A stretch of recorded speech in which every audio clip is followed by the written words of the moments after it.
We're in the heartland of Victoria Southwest in Colac as 450 Mayhem Maniacs have jam-packed the Colac RSL Hall for a huge night of action here with Mayhem Pro. Welcome to my broadcast colleagues, Zali Gold and Shane Hero. And Zali, a massive internet championship match tonight here in Colac. Absolutely coasting into Colac. We have the internet champion Erica Reid, who triumphed at Mayhem Mania recently, and up against Australia's fastest rising star. Well, everyone's favourite, maybe not, Nate Hunter. Definitely not for me, but Shane Hero, someone we all love tonight, making a triumphant return to the main event as the King of Colac Championship is on the line. Look, absolutely. Sketch is going to be the hometown hero here. There's no doubt about it. The reaction we're going to see for him later tonight will be off the charts. A massive story in Sketch's return to the ring. We'll talk about that later, because right now, though, Tommy A hitting the ropes after a woman's race from his tag team partner, Country Chaos Kano. Tommy in singles action tonight as he continues to try to make a name for himself. He's got some stiff competition this evening.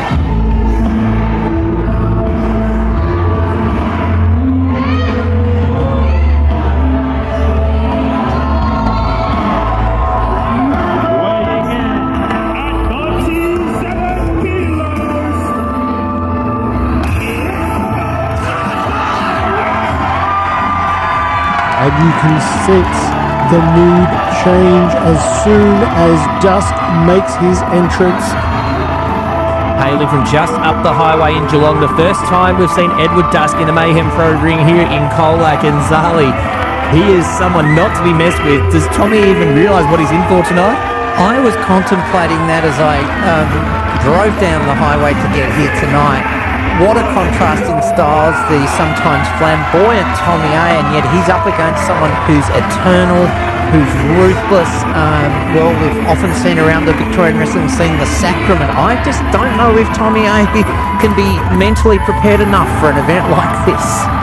Edward Dusk will get you mentally, he'll also get you physically. One of the most violent, dangerous wrestlers we've seen, not only around Victoria, but also around the whole country. Winning titles seemingly anywhere he wants to go. Recent championship victories in Adelaide. He's right in the contention amongst the Melbourne scene. But tonight, he's going up against Ballarat's Tommy A in a one-on-one singles action. I've got to say, look, I like Tommy A's chances in this one. He's definitely a rising star. I've got to say, look, I think he might be my pick tonight. Tommy A is a wrestler who has something to prove as they both lock up, usually in tag team action here in Mayhem Pro as part of High Country, while Country Chaos Kano is on the sidelines. Tommy trying to do his best to make a name for himself in singles competition. Well, Edward has his number already early on in this match. Well, absolutely. I was going to ask Shane Hero, Shane, if you're Tommy A, what have you got to do to get the pin or the submission in this contest? Is it too early to change my pick? Because I don't know, perhaps you might want to do the exact opposite of what I'm seeing out of him so far. Well, Tommy A is someone not to lack confidence as he backs Edward Dusk into the corner. Well, not quite getting the same reaction as what Edward got from the similar move earlier. Tommy needs to contain himself here because he's going to have all of his sensibilities about him as Edward Dusk locks him up in the side headlock, dead centre of the ring. There's that basic power of Edwin Dusk coming in early. That's that physicality to which you referred, Matty Huss. Shoulder block taking him down. Absolutely. What Tommy A's going to have to dig into all his wile and guile and experience to overcome. He's a big opponent here. Well, a beautiful leap there by Tommy A, but getting taken down by Edward Dusk. Even Edward Dusk himself, though, needs to have some consideration because Tommy A is a very flamboyant character, very easy to get distracted by him with a wicked chop in the corner. Edward needs to make sure he's on his game as well in front of this massive crowd here at the Colac RSL Hall. Well, that's one thing for sure. First things, absolutely huge crowd down here on the coast. Thank you so much for coming out. And they're really providing atmosphere early on in this very first match. But right now, the atmosphere is looking a bit cloudy for Tommy A. He just copped another shoulder block in the corner. Edward Dusk asking the crowd one more time, whips him into the corner. No, Tommy A gets the reversal, sends Dusk into the corner himself, lining him up, charging it. Dusk out of the way, roll up. Oh, Tommy A rolls through. Only to face another chop. Another chop. You've got to admire the chops from Dusk there. They must be leaving their mark on the chest of Tommy A. They sting, they take the air out of you. No one wants to get a chop. Right up now into... No, Tommy A actually slips down. Sends Dusk back into the opposite corner once again. Lining him up. Still no success. Sent over the top rope by Edward Dusk. Oh, but drops him. Hangs him over the edge. Tommy A getting some reprieve on the outside. And I would say, look, that is the kind of stuff from Tommy A. That is exactly why he is my pick in this match. I'm surprised without having Country Chaos Kano there in his rig. We'll see how much of an effect that has on his gameplay, but look, he's known for having more than one trick up his sleeve, that's for sure. The vertical suplex only good for probably about a half the count there. It's going to take more to keep Edward Dusk down than that as Tommy A now goes to work in the corner with some gut kicks and beautiful flexibility from the big man here. Tommy A rugby background, but he is certainly nimble and agile and flexible. Referee very quick to get him out of the corner though. Well, dodge those tackles. Well, maybe that's where he's got that leg work from. But the thing is, he turned the course of this match with that guile, with that top rope hang-up, and bringing in his own power now. So I think that's what he's got to do. He's just got to keep grinding Edwin Dusk down and wear away that physicality. And there's a bit more of it with using the ropes again. Maybe that's a strategy that Tommy A can come into play with. Only a one count. Only a one count there. Single cover, didn't get the leg. Tommy A slapping Edward Dusk to the mat, but he's struck back up. Dusk almost rising from the dead time after time here. There's no keeping him down. Oh, and now a choke.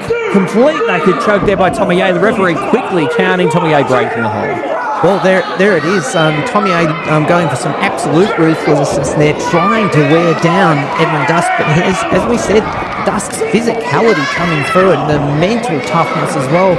And now I think Tommy A's about to call for the chiropractor. No, slunk out the back door. Went for a vertical suplex, managed to slip out of it, sends him back with a suplex of his own, rocking. Jeez, Edward Dusk going straight to the neck there. An uncomfortable landing as Tommy A goes to the cover. Only good for another 2 count. He needs to grab that leg. He is getting closer though. This is maybe, a combination of the guile and the ground and pound. Throw everything into the blender and you might just get the smoothie result that you need if you're Tommy A. Well, he's the Mayhem bro. He is a smoothie. Tommy A squaring up Edward Dusk now in the corner, waiting for him to get back to his feet. Might be able to see seeing a clothesline or a kick. Goes for the massive big boot. Edward Dusk ducks. God, try saying that 10 times fast. Tommy A takes him down with a boot to the gut and chops him right back into the corner. Yeah, try saying it 10 times quickly with a mouthful of Kraft cheddar cheese and see what happens, but there's nothing cheesy about what's happening to Dusk at the moment. He's caught in the corner, and now a beautiful Irish whip and a follow-up clothesline, and Dusk looking a bit wobbly. Let's not forget here, Tommy A does have a height and a weight advantage over Edward Dusk, although Edward Dusk certainly has the experience advantage, but Tommy A taking advantage of his advantages right now.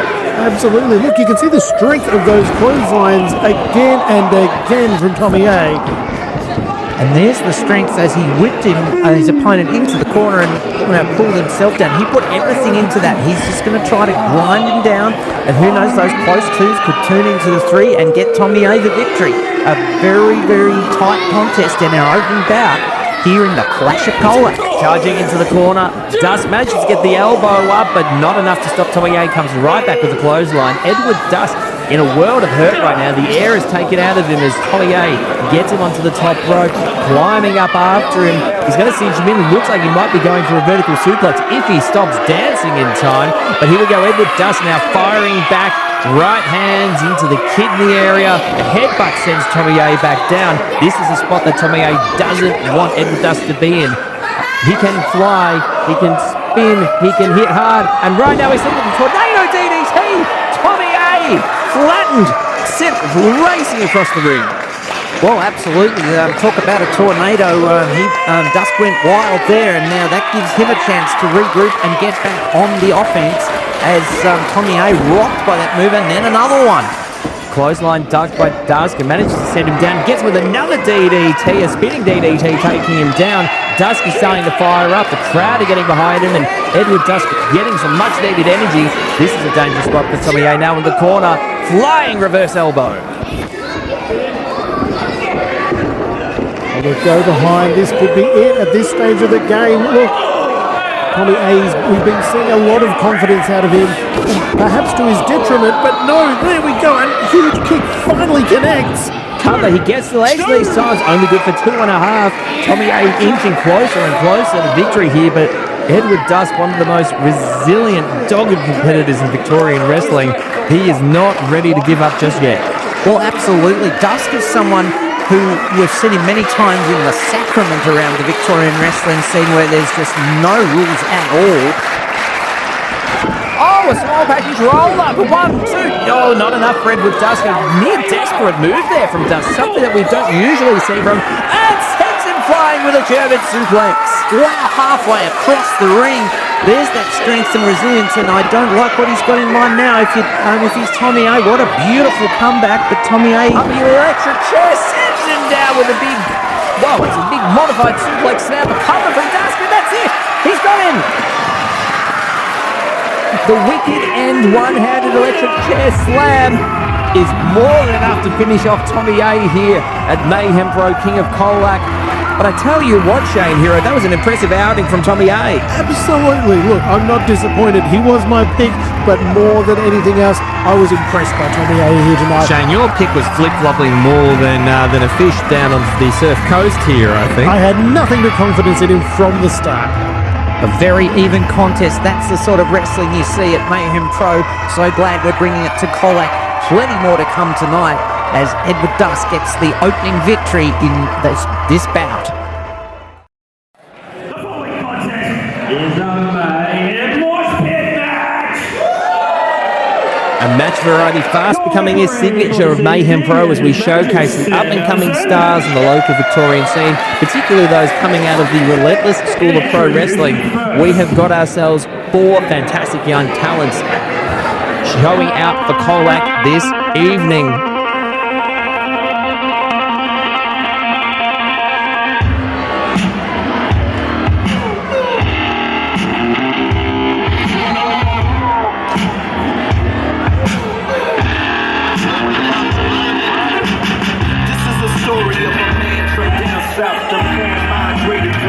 As we await the arrival of a young man with a lot of attitude. This man, Matty Pearce, is a real tank of a young professional wrestler. Absolutely he is. Strength, but he moves so fast, but he's got the attitude, Shane and Matty. I think he's going to ride very, very fast, and there you see it. Hey, look, and I'll admit, this is my first time seeing Matty Pearce, so I'm interested to see what he's got to show. Matty Pearce has had some impressive performances at recent Mayhem Pro showcases at the Relentless Gym in Melton. This, in front of a massive crowd and a big tour show of Mayhem Pro, provides a massive opportunity for Matty Pearce. But he's got some stiff competition, including the man with my favourite entrance music in all of local professional wrestling. Oh, get that air guitar going, people.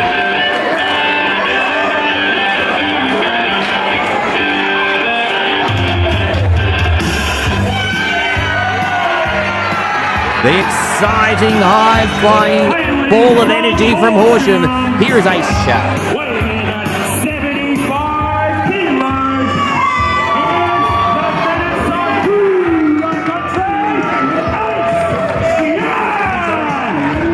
Well, will you have that Western District home advantage? Can you get a home ring? I'm not so sure, but he's certainly got a very vocal crowd who seem very, very welcoming of him as the local. Hey, buddy, I agree. Look, good theme music, and good theme music is everything. You know, I actually started using Highway to Hell from going to Colac. That's where I began using that.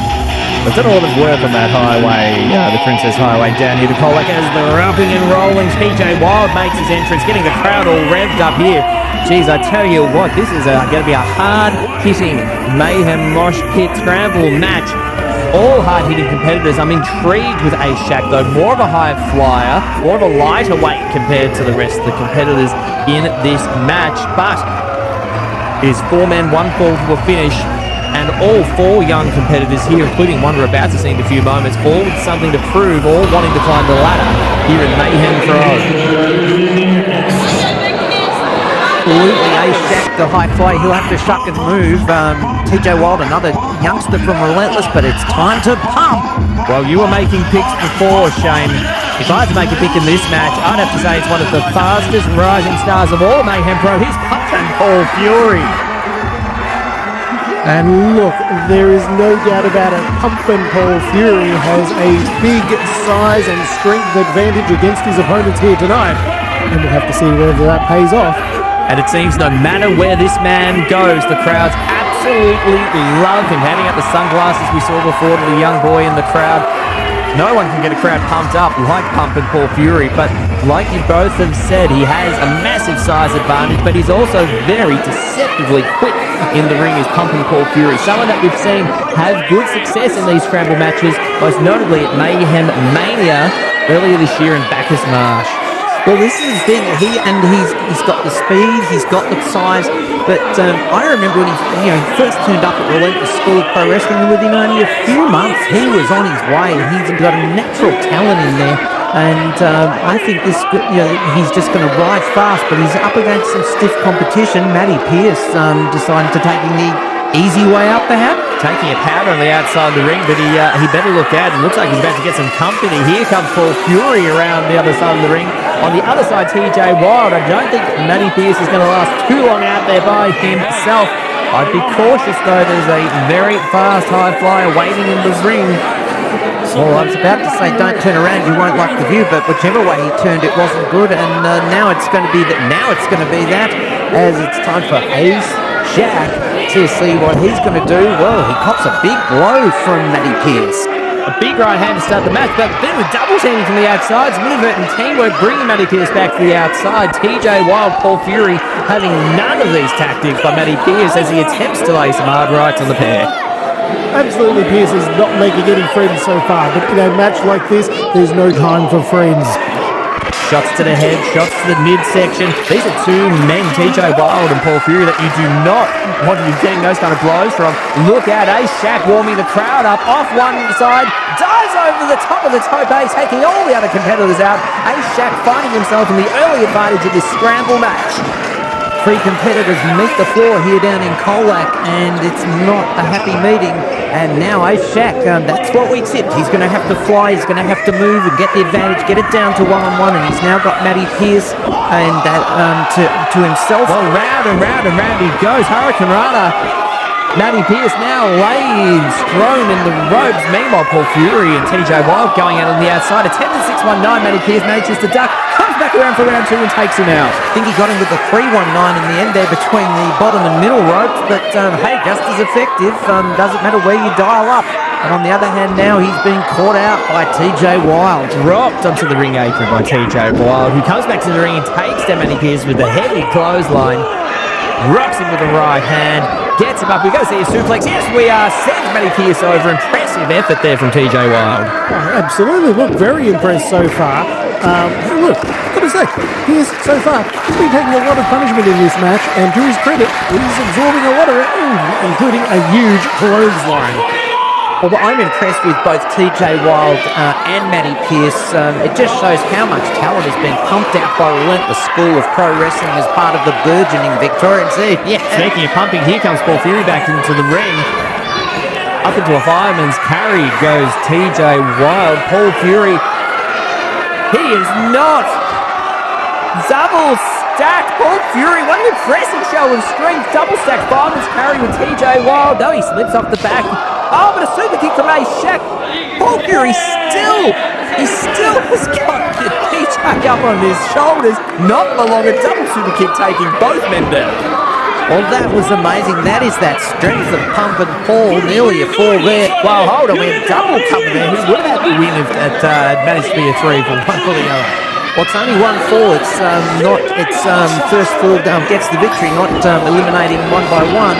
And so there was no draws or anything here, but this just shows how even it is. The referee distracted elsewhere. Matty Pearce with a low blow to Ace Shack.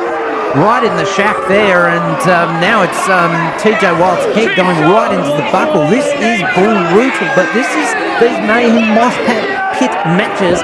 And now I've got the crab mouth full of cheese, but everyone just wants to win and wants to throw their all in. And as you said, this is becoming a staple of Mayhem Pro, fast and furious and heavy. And Matty Pearce not able to take advantage of the low blow because he had to get straight on to looking after TJ Wild, who is now firing back up. Hard shot to Matty Pearce, comes back around, clothesline in the corner. Ace Shack still struggling there after the low blow, but TJ Wild heading up to the top rope. What are we going to see here? TJ Wild going to fly. Is this something new in his repertoire? Well, we might not see it just yet. No, not at all. Thanks to that chop from Matty Pearce in the corner, who's now scaling the top rope here. Has TJ Wild thrown on the top rope, getting him up into a superplex position here. Is he going to send him over? Wow, impressive stuff so far from Pearce. Here we go. This is going to be a superplex off the top rope. TJ Wild blocking the move. He's not able to get it. Here comes Paul Fury laying into the back of Matty Pearce there. He is not going to do what I think he's about to do. Oh no. Are we going to see a powerbomb superplex combination? We are! Oh my goodness, Paul Fury, what strength, sending two men across at once. Here comes a Shack with a front splash up the top rope. Not able to get into the cover position straight away. He manages to get across now. Hooks the leg. 1, 2, throw! Paul Fury breaking the count at 2 3/4. He's not going to let someone capitalise on all his hard work there. Absolutely not. Oh, absolutely. Huge power. He pumped up the power, did Paul Fury.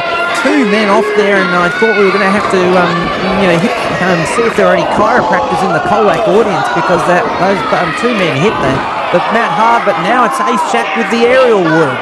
What an absolute fast-paced match with a contrast of styles. It's all happening here. A shining wizard kick just before there from Ace Shack, and now he's heading up to the top rope. What agility and balance from Ace Shack here. Oh, slips in the second rope, it saves it, and now Paul Fury catches him. He's just too big and strong. How do you possibly take out this man in a massive match like this? Oh, he sends it with the fallaway slam, taking out both other competitors at the same time. Up and Paul Fury using Ace Shack, equal parts as a weapon and a victim. Fury hit a single move yet on just one person in this match? I don't think so. He's starting to pop up in the corner now, and if I was any one of these other 3 competitors, I would be worried. But right now, it's Ace Shack in the firing line. Here comes the... Oh, what a cutter! Pumping Paul Fury goes down. Fast work from Ace Shack. Now it's Matty Pearce's turn. What's he got in mind? A beautiful twisting suplex there. And hang on a second, be aware. The action is fast and furious here. Matty Pearce has got TJ Wild, gets him up once again. He's going to jump. No! Reversal from Matty Pearce, sending TJ Wild sending Matty Pearce in, and black hole slam. Cover. 1, 2. That's it. What a massive victory here for TJ Wild. It was hard to keep up with all the action there. I'll just take a breath. What an impressive outing from all 4 of these men. That was amazing. An exceptional example of the young up-and-coming talent here at Mayhem Pro, and all 4 of these men certainly had something to prove. But TJ Wild, the rockin' one, manages to pull out the victory here at Colac. Arguably his biggest victory to date. We are jam-packed here at the Colac RSL. 450 Mayhem Maniacs jam-packed in to see all the action, including the main event, Jack Navarro versus Sketch. But right now we have got a Mayhem Pro Tag Team Champion match. The physicals and arguably their toughest challenge to date. Talk about the teachers and the students combination here. Oh, that's right. Look, the physicals, always impressive, fast-paced. If you've never seen them before, you are in for a treat with this match. Well, the thing is, the physicals might be new on the scene, but they've been together a long time, as have their opponents, so there really isn't an experience factor in one sense, but of course, JXT and Fox, wily veterans, who knows what they could pull out of their bag of tricks. This could be very, very interesting indeed for those newly minted tag team titles. As we await the arrival of the veteran team here, JXT and Big Rig Fox teaming up more and more around the scene once again lately, going by the name Blacklisted, and they've got a bit more of a chip on their shoulder, a bit more of an attitude as they're teaming together. And here they are right now, Big Rig Fox, JXT, two legends of the Victorian scene, two very pivotal members of the scene, especially as it relates to their opponents tonight, the Mayhem Pro Tag Team Champions, the Physicals. Listen, a long time ago, a very somewhat younger Shane Hero had the pleasure of wrestling against Fox and JXT, and I can tell you firsthand, it was not a pleasant experience. So I do not envy the Physicals here tonight. Very, very true. They are JXT, Fox, two very tough customers. But the Physicals, they can move, they can double team, they can go fast, and that might be the key for them in this match. But I have to say, I don't envy you from a few years back. I'm still feeling it, to be honest. Certainly not endearing themselves to the crowd here at the Colac RSL Hall. As mentioned before, Fox and JXT, they just get a whole different attitude, a whole different chip on their shoulder when they're teaming together. They feel that they've done the hard yards around the scene. And when they see a team like the men we're about to see come to the ring, Blacklisted feel a bit jaded. They feel as if that, their time is certainly not done. Oh, JXT chopping the crowd. Unnecessary show of attitude there. But right now, here come Jimmy Castle, Johnny Jets, the Physicals.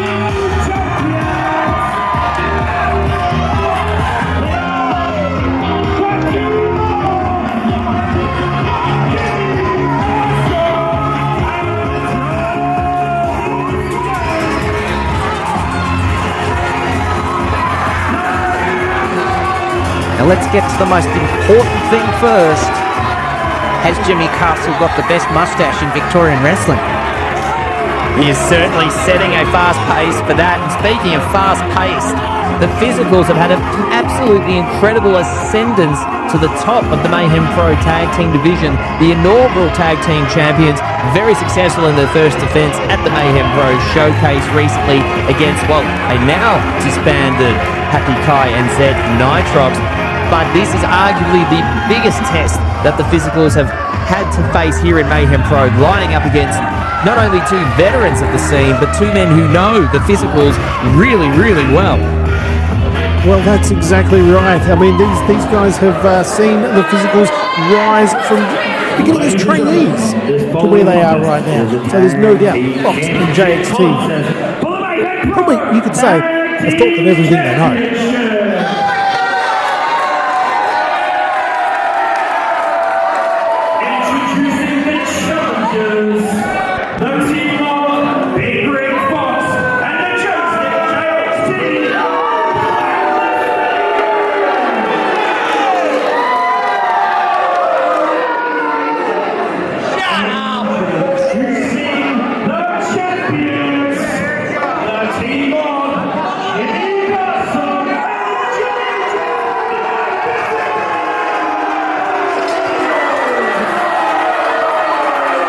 Huge response from the Physicals here in Colac. It seems like wherever they go, they're able to elicit massive reactions out of the crowd. It's that kind of energy that has lifted them to the top of the fledgling Mayhem Pro Tag Team Division.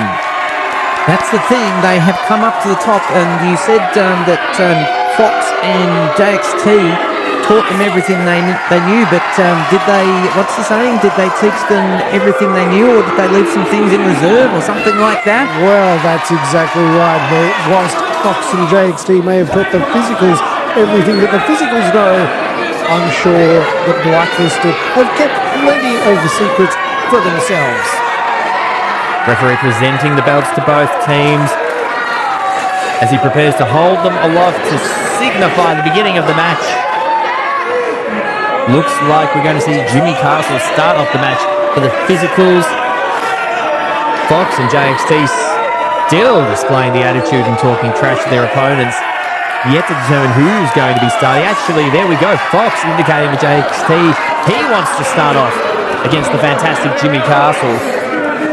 JXT and Fox both with the size, power, experience advantage, but you just cannot deny the electricity of Jimmy Castle and Johnny Jets, the Physicals.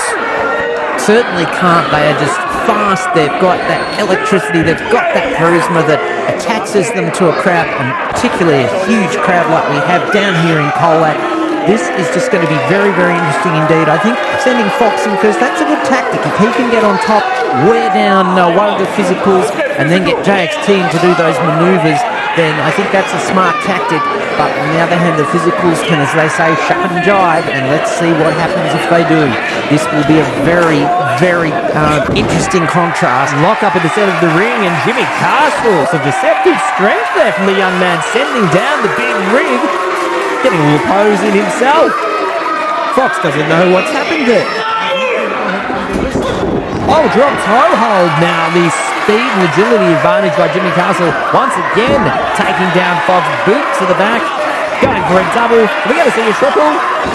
Oh, beautiful dancing cross wrestling without a fourth as well. Oh, and a fifth, sixth. We're going to run out of fingers to count on.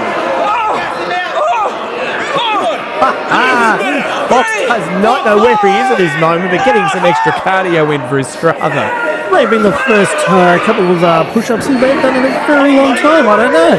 Hey, don't say that too loud. I don't want Fox coming over here and taking issue with the announce desk. I'll have to agree with that one, Matty. Fox, certainly a workout there for Fox, the bouncing big rig.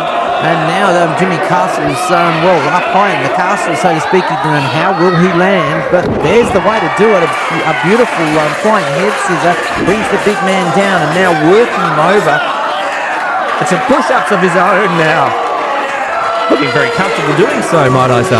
They looked like maybe a little bit better form on those push-ups there. I'm not sure. Slightly higher, allegedly in someone's opinion. Again, I don't want Fox coming over here either. But now Fox's quick thinking has taken advantage, and he's looking for a pile driver, and JXT makes the tag. Johnny Jets with a blind tag and a big drop kick. Some unique teamwork there, drop kicking into Jimmy Castle, but doing the job in taking down the big ring. And now another boot. I think we're going to see some more combo dance kicks here. Now we've gone from push-ups to ab crunches for the big rig. And off he goes again. JXT absolutely beside himself in the corner. In the meantime, it's the physicals with the fancy dancing footwork. Well, here comes JXT now. Fox tagging out, and I think he's ready for a break there. He needs to catch his breath. JXT will now look to slow down the pace, I think. Apply a bit more pressure and intensity on the young tag team champions. I think Fox's critical mistake is, you are right, he has underestimated the physicals. Now that he's seen what they're capable of, there is no chance of JXT doing the same.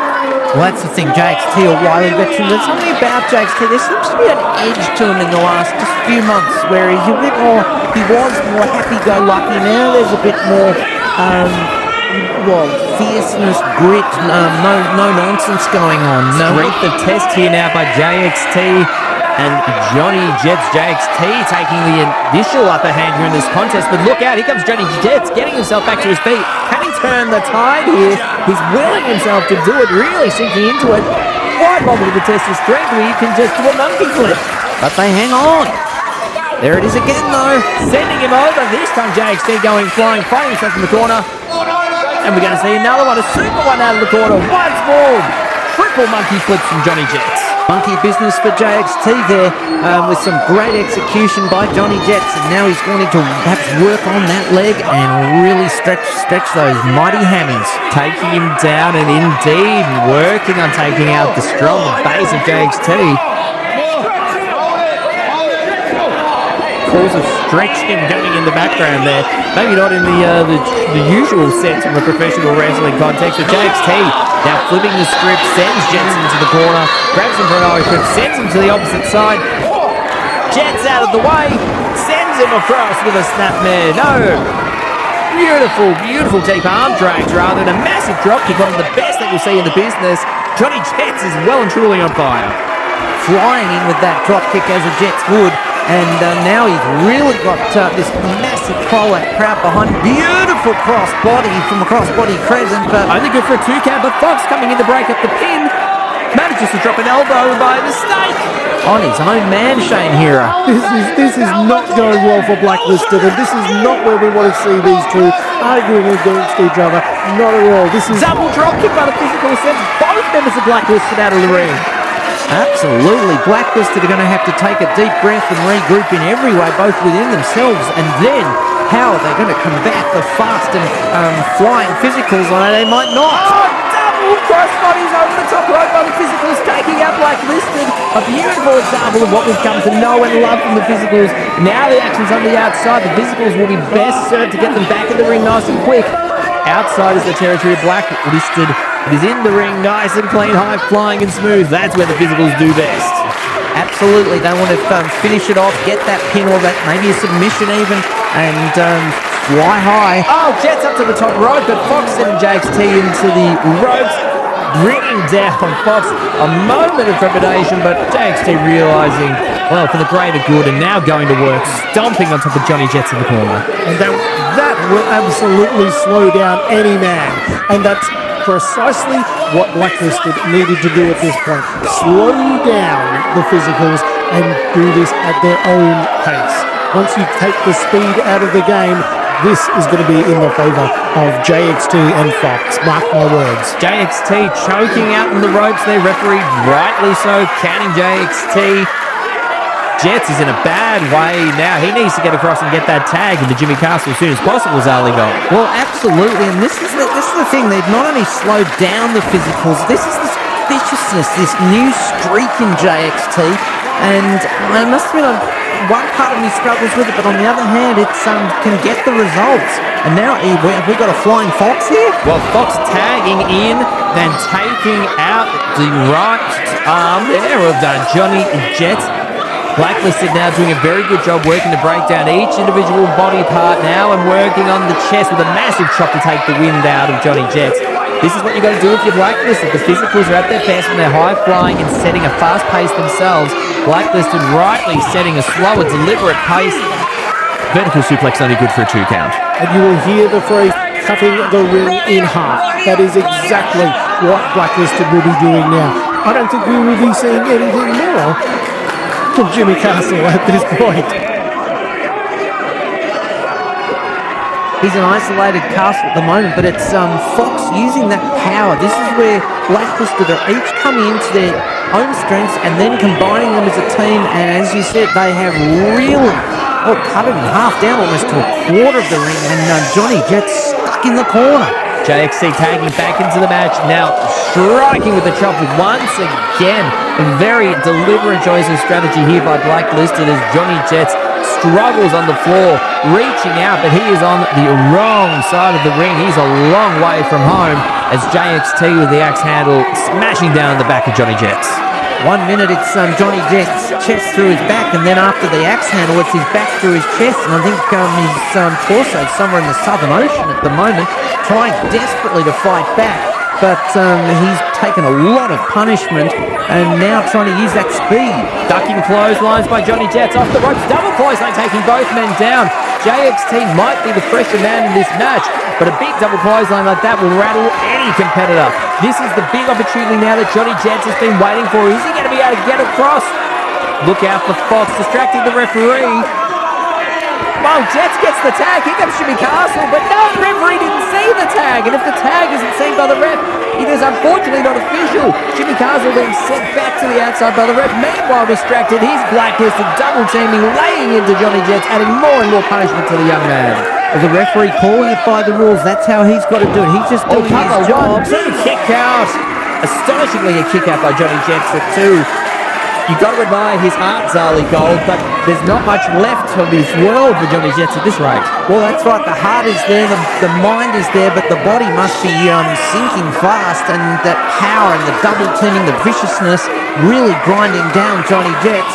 And he was in a bad way before and desperately needed the tag. He's double desperately needing it now, Shane Hero. That's it. You see these big clubbing blows from JXT and Fox, and they take their toll. They will take the wind out of your sails, and that is the thing that the physicals have as their advantage. Oh, kid attempt, but only a 2 after the crossbody off the ropes by JXT. That's it. The speed, the quickness, the high flying, it's very hard to do without the breath in your body when it's being clubbed out of you with these hard-hitting moves from JXT and Fox. JXT once again slowing down the pace, absolutely locking down Johnny Jets in the center of the ring with the side headlock. Johnny Jets is completely fading fast here. I think we might need to see the ref intervene and bring that arm up, which could be the end here for the physicals. Well, absolutely. Jets is grounded at the moment and just about out of fuel as Jets, though, somewhere he's dug into the reserve tank. He's hanging in there with every bit of desperation. Amazing effort by Johnny Jets, but he needs to get that tag to the fantastic Jimmy Castle. Absolutely running on instinct here. At this point, Jimmy Castle may as well be packing his bags and heading back home because I don't think we're going to be seeing him tagged back in if Fox and JXT have anything to say. Well, don't speak too soon, Shane Hero. Johnny Jets digging the depths of every bit of energy he's got, trying to fire back up, but JXT very quick to shut it down. Sends him into the ropes, Irish whip, gets him up. Oh, maybe with his absolute last gasp of energy there, a massive drop kick taking down JXT. Johnny Jets doesn't even know where he's in the ring. That's how out of it he is. Now he's oriented in the right direction. Can he get the tag to Jimmy Castle? No, JXT knows exactly what he's doing. He needs to get that tag to Fox and get control of this match once again. Absolute desperation from Johnny Jets. How he turns. Look out! Here comes Jimmy Castle! Here comes Castle, but it's a fresh Fox. But Jimmy Castle is the proverbial castle on fire, and he's throwing lefts and rights to both his opponents. Reversed by JXT, sending Castle into the ropes. Gets him up, but Castle with a massive spinning hurricane runner taking down JXT. He's out to the outside. But look out, Fox is still up in the ring. Kick to the gut on Jimmy Castle. Going to send him off in the ropes himself. Another reversal by Jimmy Castle. Oh, shades of Arn Anderson, even with the pose at the end, with the big spine to the pine. Only good for a 2 count though. Fox, slightly fresher member of Blacklisted, able to kick out at 2. But worse than that though, Jimmy Castle, the fresh man, has regained that speed and high-flying advantage for the physicals. While tagging back out now, an interesting choice after all the punishment that Johnny Jets has taken. I wouldn't be so quick to tag him in, but method to the madness perhaps. We're setting ourselves up for a bit of a super kick party. Are we going to see the double super kick on the big rig Fox? The whole band is tuned up, and what a tune! Boxing, absolutely knocking out the big rig. Johnny Jets, the legal man, crawls over for the cover. 1, 2. Oh, where did JXT come from? Out of nowhere. He just wasn't in the picture, and then he was, and he saves it, and then a huge blow by JXT, that viciousness again, and now the tide has turned back. It's 2-on-1, and Johnny Jets, spot a bother, but he's reversed out Sending JXT to the outside. The legal men viewers are Johnny Jets and Big Rig Fox. Absolutely running on fumes is Johnny Jets, but looks like he's wanting to rev the crowd up. He's heading up to the top rope. We're going to see that big cross body. Is he going to fly? Fox doesn't know where exactly he's at the moment. There's no interference. Oh, the big rig manages to catch him though. Impressive show from strength up into a tombstone pile driver position. Is he going to send him down? He does. Oh my goodness, this might be it. This might be it. Fox goes for the cover. 1, 2. Oh, Jimmy Castle with the late save. Where did he come from? They're coming from all directions here as the action really is just absolutely tumultuous. And now it's Jimmy Castle laying into Fox as he's desperately trying to do something that will hold up the title. Kick intent right here again. Is this going to put the nail in the coffin? Oh no, look at JXT sending Johnny Jets. Jimmy Castle flying to the outside, saving the day for his teammate Fox. There's that veteran experience on show from JXT and Fox. Fox. 3D by Blacklisted. Fox going for the cover. 1, 2. Oh, 2 3/4. Jimmy Castle flying in from the outside. I have no idea how he was able to make that happen. Goes to the right hand, but flung into the steel guardrail by Fox. Meanwhile, JXT up in the ring. Johnny Jets still down. Signaling for the end. I think we might be close to the champions here, Shane Hero. Take 2. This is it. Fox and JXT. Let's see another double team move. Wrap this one up and take that gold home. On the other hand, though, Johnny Jets has fought valiantly throughout this match, grimly, and he keeps diving deep. Oh my goodness, look out here, JXT up to the top rope, but Jimmy Castle once again saving the day, sending JXT flying. Super kick from Johnny Jets. Look out, flying crossbody from Jimmy Castle. Legal man is Johnny Jets. splash. Ultimate Warrior style. 1, 2, 3. The physicals retain. I am speechless. Speechless. What an absolutely impressive showing of intestinal fortitude by the physicals. Every moment that we thought this match was over, one or the other would come flying in to save the day, and it was just enough for them to retain against Blacklisted. Absolutely. To have infinite determination on the part of the physicals pays off, and well, maybe a bit of mustache power in the end from Jimmy as well, who knows, but they are still your Mayhem Pro Tag Team Champions. The first of 3 championship matches we're seeing here tonight in Colac. The physicals retaining the Mayhem Pro Tag Team Championships against JXT and Big Rig Fox Blacklisted. But stand by, viewers, coming up right now, immediately after this match, number 2 of our championship matches for the evening, Shane Hero, Nate Hunter versus the internet champion Erica Reed. Contest scheduled for 1 fall. It's for the Mayhem Pro Internet Championship. Introducing first.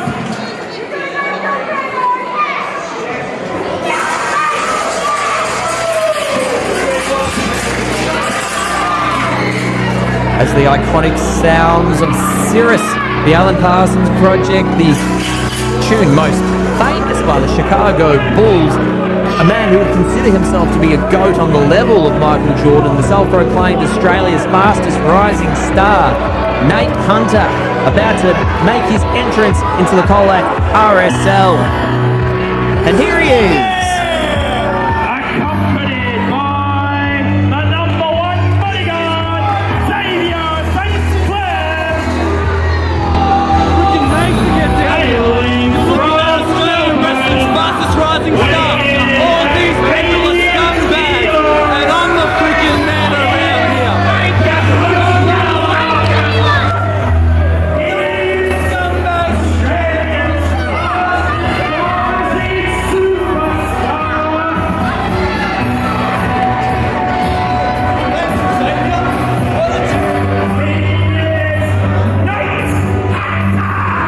Zali Gold, you've seen Nate Hunter around many of the federations in Melbourne as he's making his fast climb up the ladder. Do you think that the self-proclaimed title of fastest rising star in Australian wrestling is apt?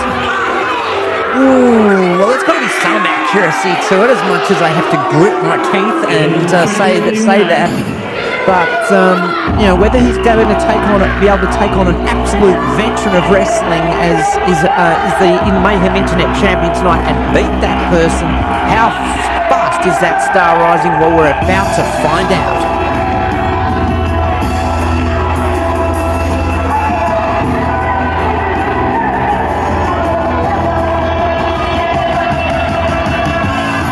And here she is, Erica Reed, the Mayhem Pro Internet Champion. introducing your champion, hailing from Mercury Country. She is your Mayhem Pro Internet Champion.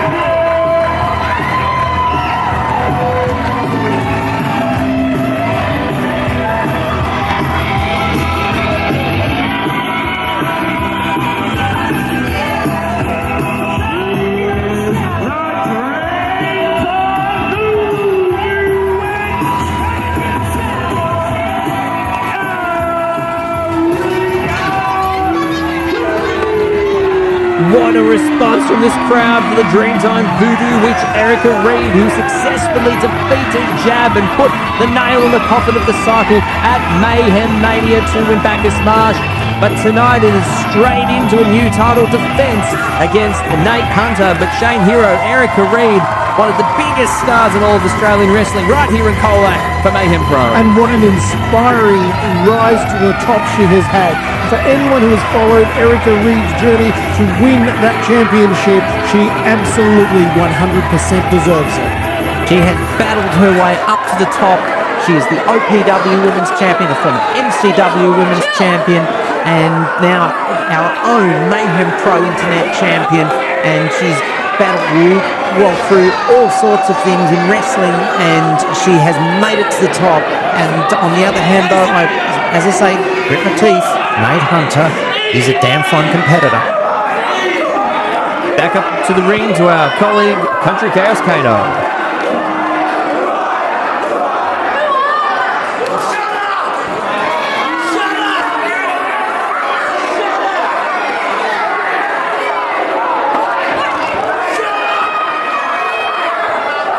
Well, Kano not able to get in his formalities here. The crowd absolutely hooking into Nate Hunter. Erica Reid reveling in the energy of the crowd towards Nate Hunter. Erica fresh off a successful tour of Japan, fresh back on Australian soil. She'll be out to make her mark here tonight. Here we go, up to you, Kane. Championship contest scheduled for 1 fall. It's for the Mayhem Pro Internet Championship. Introducing the challenger. Wait a second. Oh, Nate Hunter bringing in his bodyguard Xavier St. Clair into the ring. Some pre-written material from the looks of it. And Kano, while he's still in his moon boot, doesn't want to be messing with the dangerous Xavier St. Clair. I think he's going to just have to read what's presented to him. This will be interesting.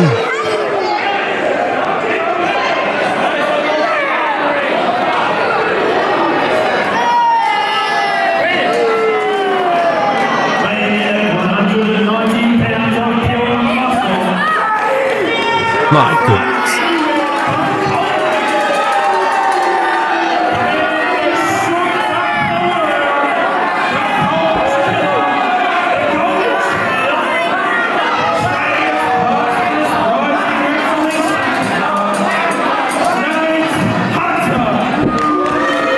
While declaring himself as from anywhere but Colac, Nate Hunter's certainly not endearing himself to the locals here at the Colac RSL. Well, no, not doing himself any favours with our huge crowd here. And but I have to agree with you on one thing, Matty Huss. I'm not going to argue with Xavier St. Clair, huge martial arts background, and he could play a factor in this match from outside the ring.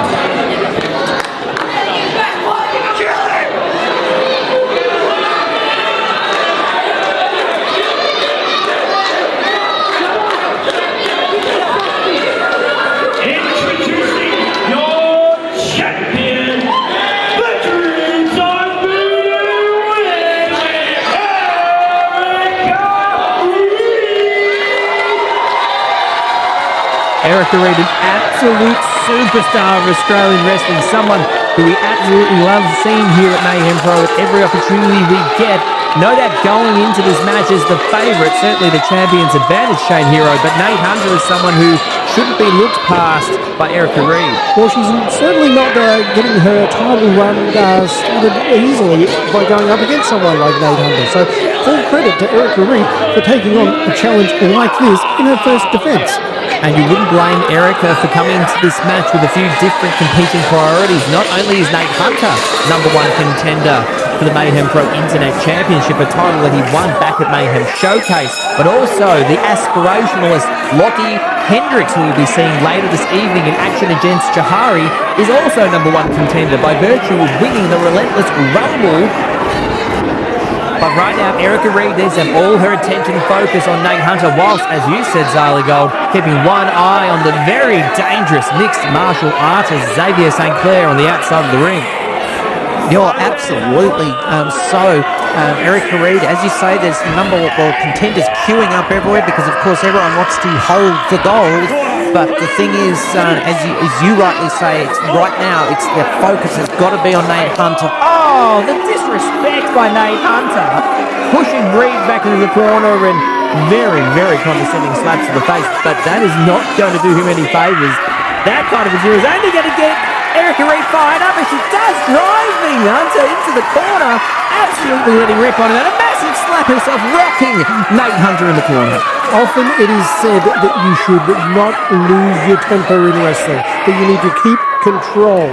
However, I would say Erica Reid presents perhaps one of those rare examples of someone who it actually is in her favour when she loses control, when she lets those emotions take over. We see great things from Erica. Well, I think it's almost like there's 60 or 70,000 years of Wiradjuri spirit that comes through when she does it, and she's able to harness that energy from deep down and really pile it on. Side headlock by Nate Hunter, bringing Erica Reid around, currently controlling the pace. Nate Hunter slowing things down, a pretty sound strategy. Dead centre of the ring, really good ring positioning by Nate Hunter. For a young competitor, it pains me to say it, but he is actually very good and very savvy in the ring. Manages to hold onto the hair, preventing the push off into the rope for Erica Reid, straight back into the side headlock. Well, it's this conundrum that you grit your teeth at Nate Hunter's attitude, but you can't, I have to be, in all honesty, cannot deny his skill. And the thing is... Oh, Erica Reid after taking down, well, inadvertently taking it down. Nate Hunter with the drop down. Some condescending slaps of her own to the back of the head. Nate Hunter taking a pounder in the corner.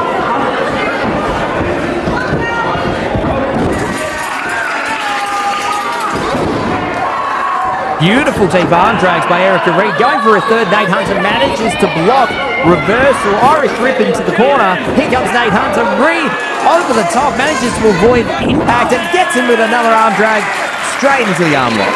And look at that, Erica Reid in control now, having the arm of Hunter locked in, slowing down the pace. And that's got to be doing something to the ego of Nate Hunter. Erica Reid, for someone so young, is very much a seasoned vet. Started out very young in the industry, up a bit further north in New South Wales, since coming to Victoria, particularly becoming an absolute force to be reckoned with, and one of the biggest stars, most popular personalities in Victorian professional wrestling, dare I say Australian pro wrestling. Look out! Xavier St. Clair coming up onto the apron while the referee distracted, taking down Erica Reid.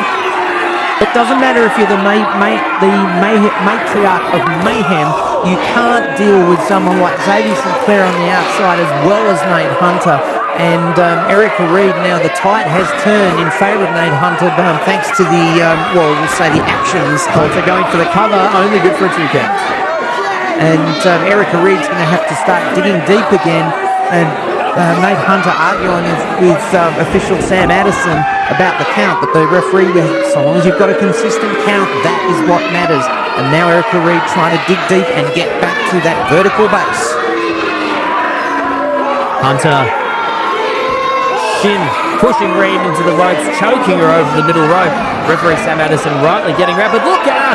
Xavier St. Clair now applying the choke himself, using the rope for leverage. Stiff right hand, absolutely rattling Erica Reid. I didn't say anything, I'm not sure. I think I was paying attention to what Hunter was doing. He was talking to the ref. Get out, Shane. You're kidding. Xavier St. Clair, completely unfair advantage on the outside for Nate Hunter. I think JXT and Fox ripped your eyes out when you were wrestling them years ago, Shane, because that was as clear as day. I didn't even need my extra glasses. Now Erica Reid trying to kick off Nate Hunter and does get him down, but... favouring the leg there now. Erica Reid might have caused an injury to her knee perhaps, and Nate Hunter very happy with himself. This is a pivotal turning point in this match. If Erica Reid has suffered a knee injury here, that's something Nate Hunter will no doubt take advantage of. Going for the pin. Addison 1-2. Referee Sam Addison only getting a 2. Nate Hunter would be best served to be looking at that leg, which he does now. Spinning around. Oh! Erica spanking Nate Hunter, but look at now he sinks him with the submission hold, working that injured knee of Erica. Well, if your leg's out of action, you make some offense with another body part is Erica's approach. And Erica's very agile, so taking the leg out's a good strategy, but I know she's been working hard at Relentless Gym on her strength as well, building that up and putting more into her arsenal of weaponry. And now, though, that twisting patella lock by Hunter has really got Erica Reid writhing, but she's also battling her way back up.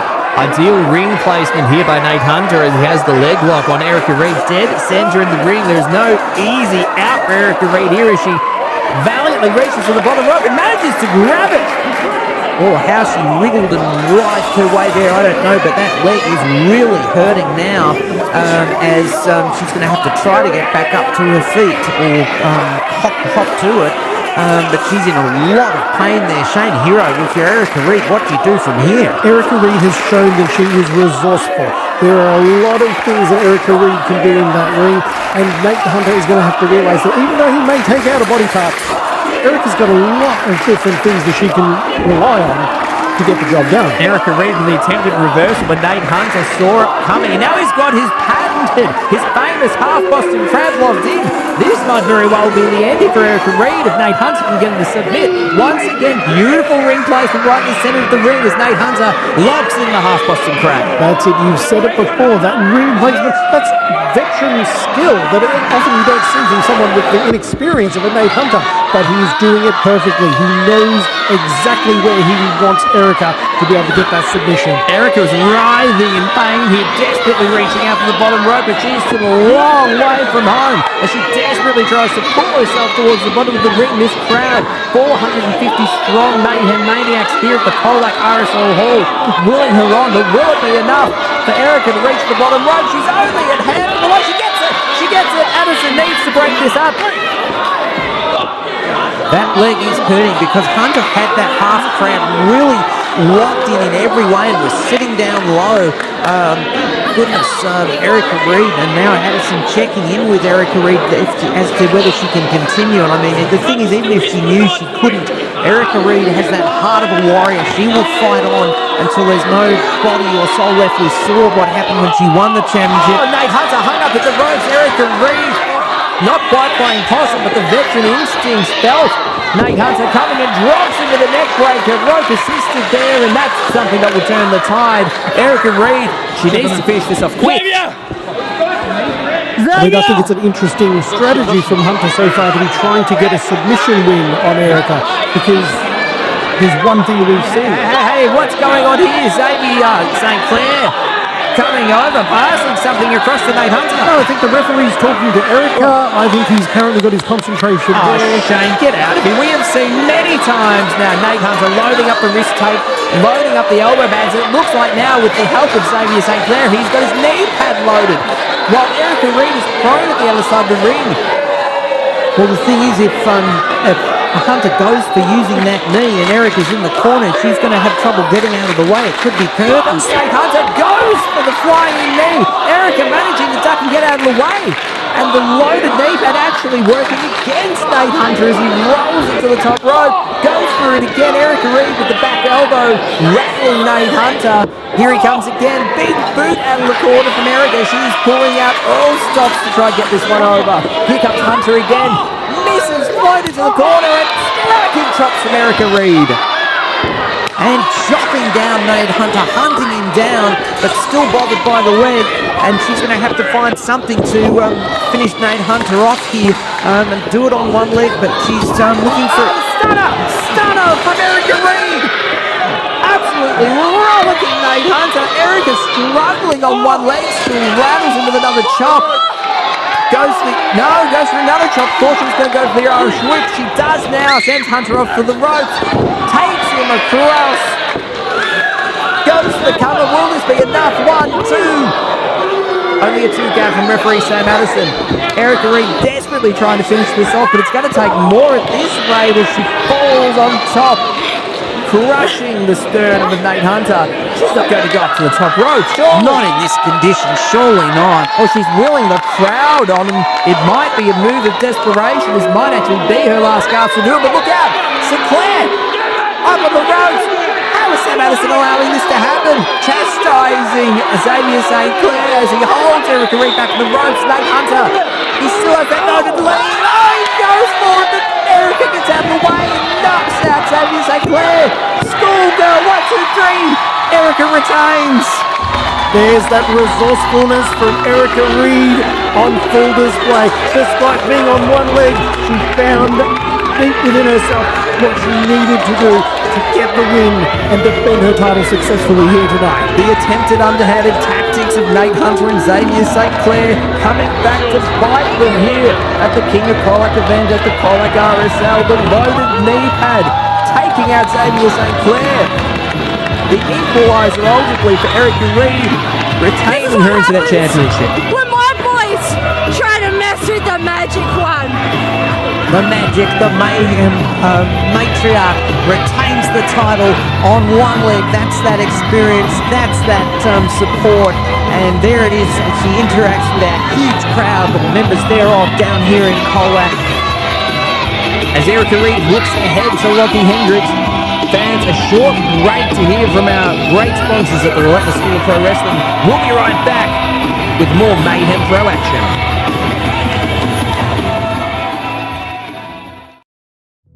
Do you want to be a pro wrestler?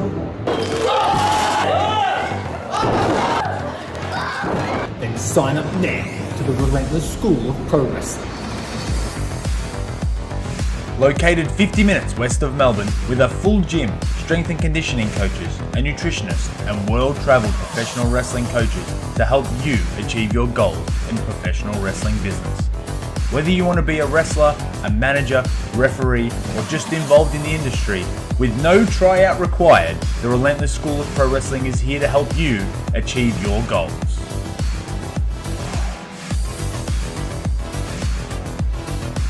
All you have to do to start your journey is sign up now to be relentless.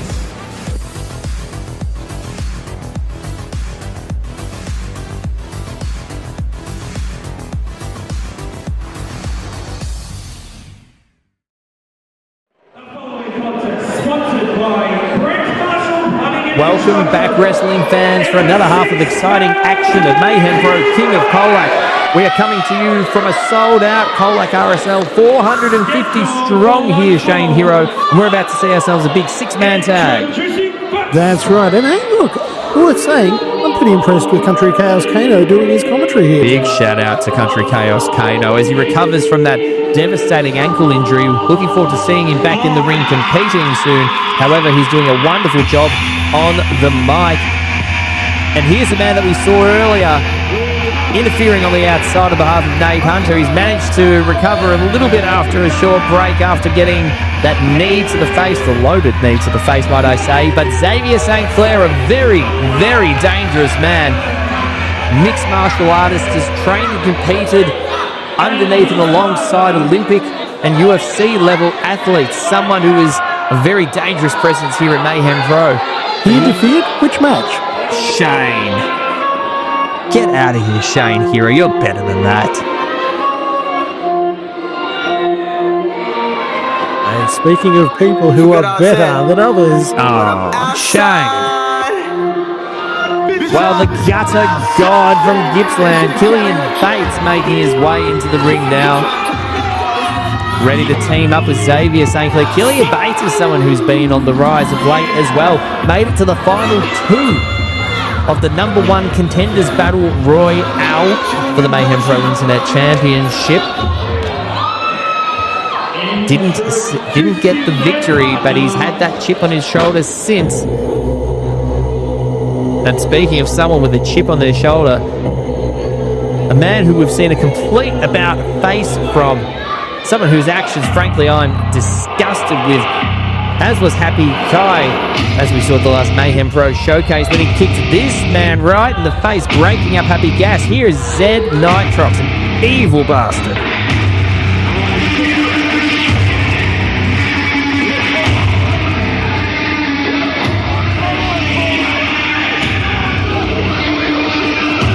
Zed Nitrox, MJ Rousseau, making his way to the ring.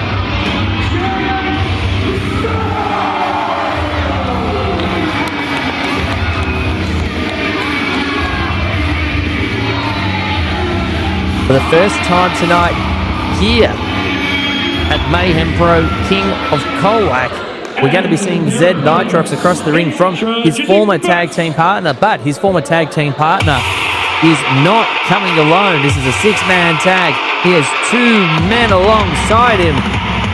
And well, here comes the Hane. Here comes the Hane. He's taken it up another level around Victoria in the last couple of months.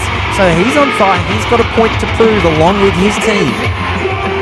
A man with fantastic repertoire of suplexes, suples, as Gordon Soley would say. Matty Hane, absolutely a rising star of the Mayhem Pro ranks, out of the Relentless School of Pro Wrestling.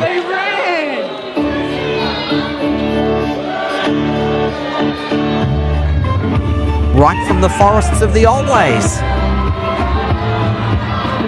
The The Musketeer, no doubt, took the long way around the surf coast, offshore, the shipwreck coast. Thankfully, he didn't get shipwrecked. He has made it here to Colac and is all ready for this big six-man tag, teaming up with Matty Hayne and the former tag team partner of Zed Nitrox, who we're about to see introduced shortly. But the Musketeer, recently a massive, massive achievement at Mayhem Mania, being the first man to break the Caverlock at Caverlock at Mayhem Mania. But here is one of the most happy-go-lucky, fun-loving and popular men in all of Mayhem Pro. Here's Happy Guy!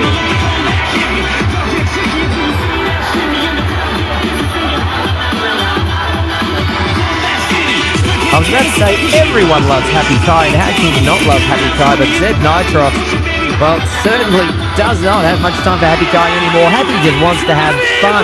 He wants to succeed and win in the ring, but he wants to have fun while doing it.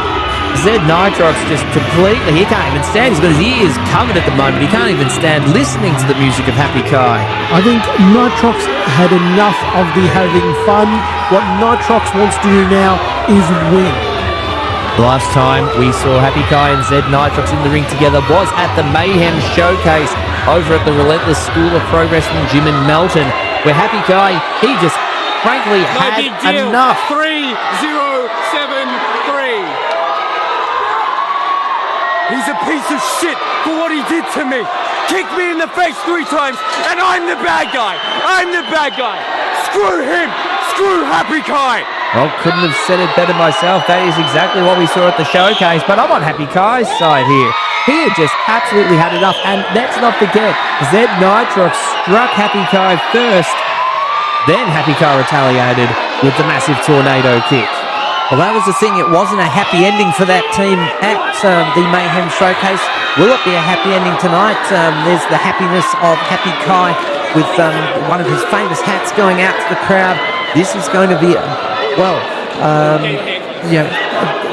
will it be a focus on these two, or they're going to have to remember they've got all those other opponents in there and focus hard. But so many up-and-comers here from Relentless School of Pro Wrestling here at this event, and some seasoned veterans as well. I'm excited to see what Nitrox can do with a tag team partner or two who are going to be taking things seriously for a change. Zed Nitrox pie-facing Happy Kai. It looks like these two men are going to be the ones starting this match. Third time a pie face. Oh, attempted tornado kick there from Happy Kai. Zed Nitrox saw it coming backed away. Big 6-man tag action here. Xavier St. Clair, Killian Bates, and Zed Nitrox taking on Matty Hayne, the Musketeer, and Happy Kai. Right now, the Gutter God Killian Bates entering the ring, squaring off against the Iron Lion Happy Kai. Well, there it is, a beautiful lock up there. And Killian Bates is someone, there's just so many rising stars from Relentless School of Pro Wrestling. Killian Bates, definitely one of them. And he's got a bit of that edge that you need to get to the top. I'll be very interested to see how he fares with his tag team partners in this match. Side headlock by the Happy Lion. Killian Bates, the Gutter God, managing to get out of it and reversing it into an arm wrench. And taking a moment to talk some smack to the local Colac fans here as well. Happy Kai rolling through, attempting to get out of the lock, but no luck. Look how easy this is. Killian Bates wrenching that Camper down armbar, I think that one is, as opposed to the Colac one. the camper down armbar. I don't know if Killian Bates would like that easy.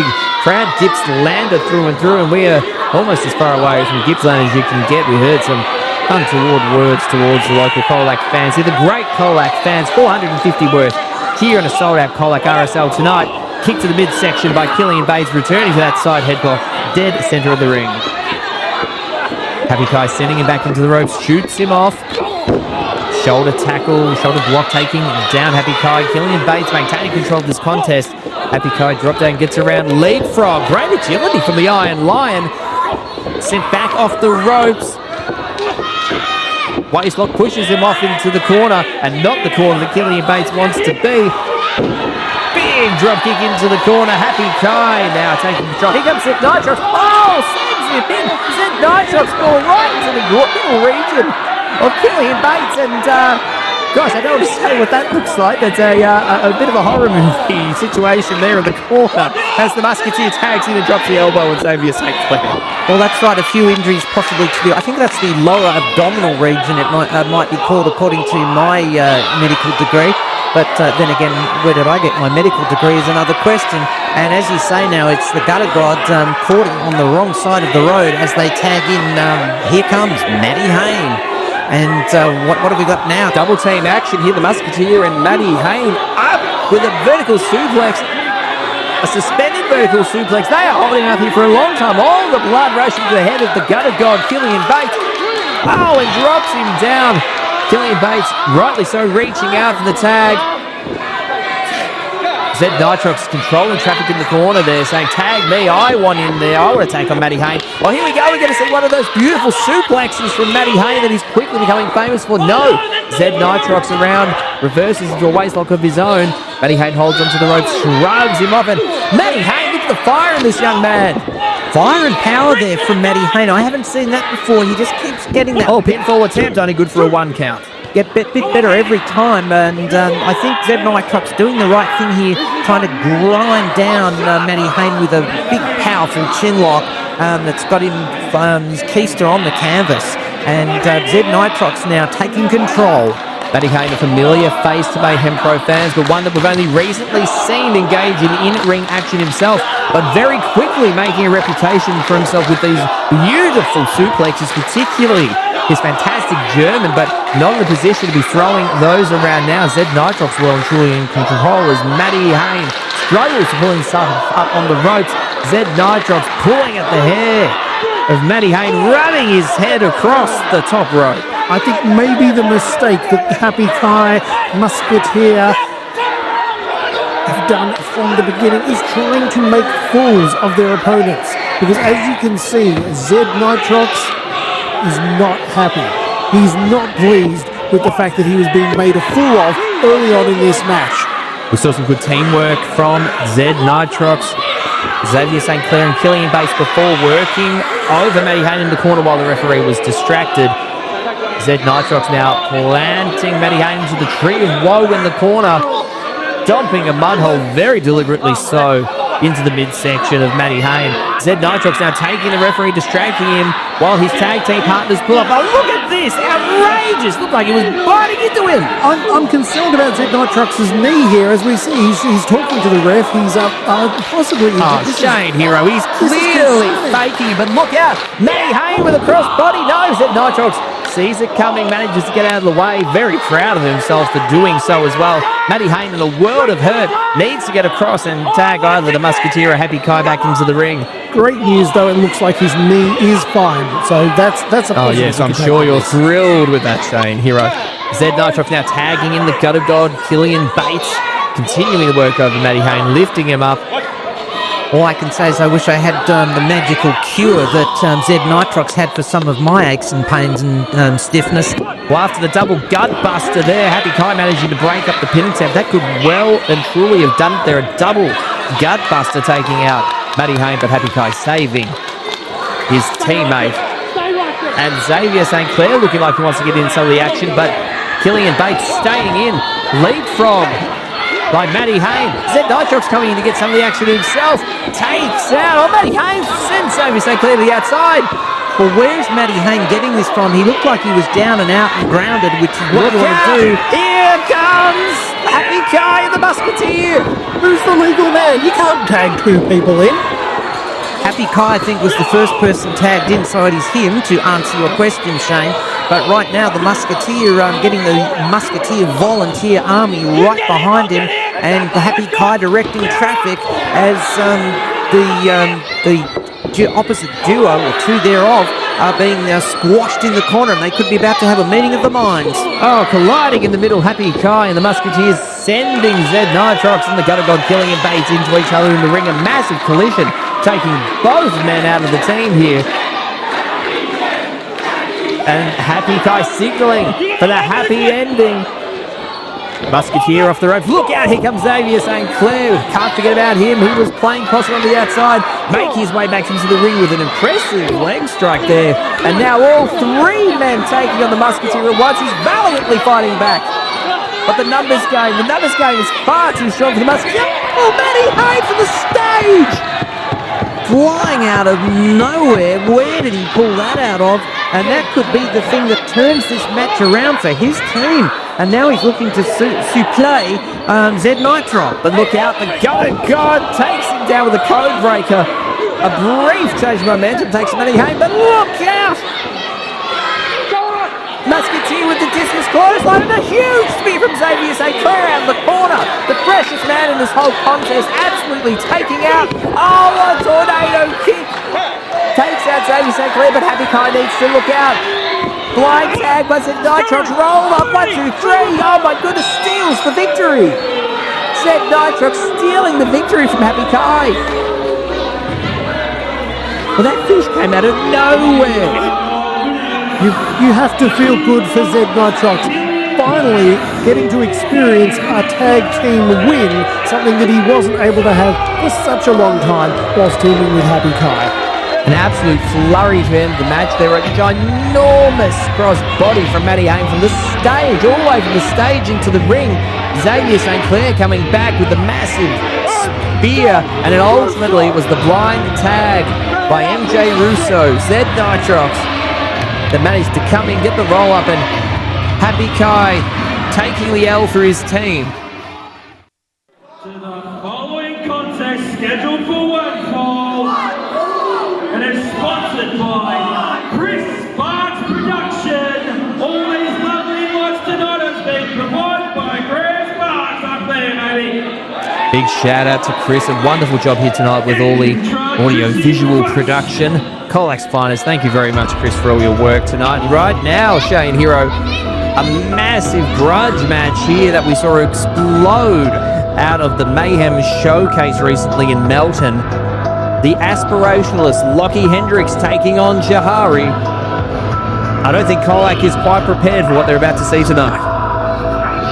Well, you can never be prepared for the aspirationalist. That much is true, but he's wanting to make 2025 his year. Well, it's, where are we? About a third of the way through, and he needs to get cracking. And here he is now, the aspirationalist, also the #1 contender to the Mayhem Pro Internet Championship. No doubt was watching Erica Reed's performance against Nate Hunter earlier this evening, but right now he needs to make sure his attention is on someone that knows Erica Reed, that Erica knows really well too.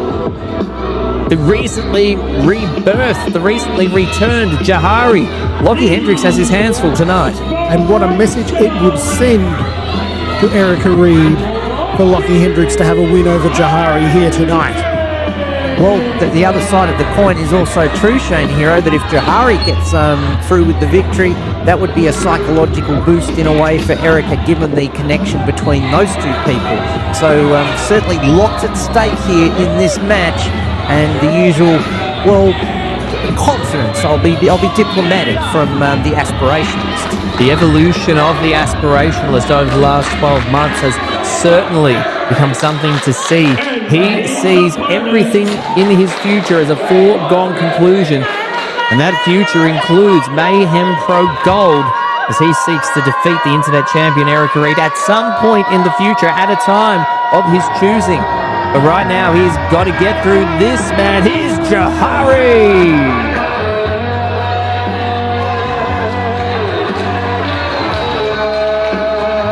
A surprise appearance by Jahari at the last Mayhem Pro showcase in tag action, taking the cycle, or what's remaining of the cycle, by complete and utter surprise. An impressive return, an impressive showing by Jahari, and then he certainly made his intentions well known, laying out Lockie Hendricks with a massive spear. And you should go to Mayhem Pro's YouTube page, find the last showcase show, because the confrontation between these two gentlemen was something to see. This match, well, dare I say it, Shane Hero and Zali Gold, we're potentially heading into banger territory with these two. Jahari with something to prove tonight against the aspirationalist Lockie Hendricks. Well, that is very, very true. Jahari laid down the challenge, and the aspirationalist wanting to make it his year, but Jahari perhaps getting in the way. So there's motivation there, but of course Jahari back in the friendship with Erica Reed, this is going to be, there's just so much stacked into this match. I don't know what we could really expect here. This will be interesting to watch tonight, Jahari. This is his first big outing, his first big singles outing since returning from injury. It'll be interesting to see just how much, if any, ring rust Jahari is bringing into this match. He needs to be in his A game against Lockie Hendricks. Lockie Hendricks certainly an experienced veteran, but Jahari has that enthusiasm. He wants back to work hard after a mild to moderate concussion kept him out for a while. He's ready to roll this.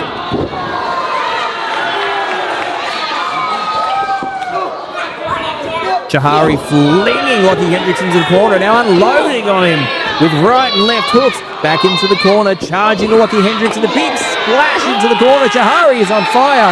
Well, he certainly looks like he hasn't missed a beat since being out.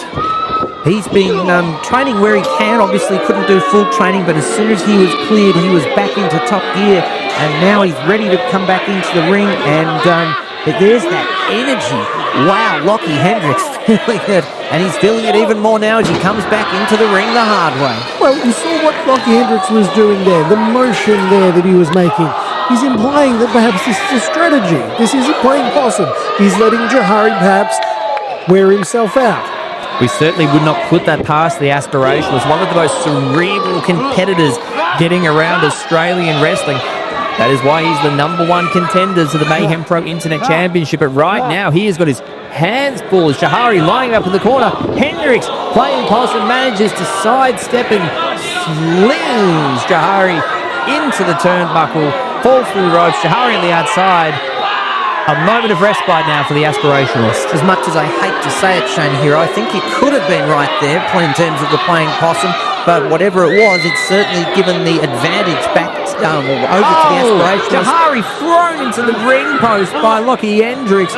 That'll certainly turn the tide of the match. And when we talk about the concussion issues, the injuries that Jahari has sustained, that is not a position he wants to be in. And now Lockie Hendricks working over the left arm, sending it into the turnbuckle, or to the ring post rather as well. Back into the ring, goes for the cover, one. Only a single count, Jahari managing to kick out. Hendricks is a strategist of the finest type. Everything he does is considered, is thought out. When you see him taking on some damage, more often than not, it's a calculated decision. He knows when to take the punishment and when to strike. And that's exactly what he's doing now. Jahari trying to fire back there, but a modified code breaker, again working on the arm by Lockie Hendricks. He's got a clear strategy in mind for this match tonight. Once again managing to control the pace and stay in control of this match. Jahari needs to recompose himself here and try work his way back in, get something into rock, as Lockie Hendricks continues to work over the left arm.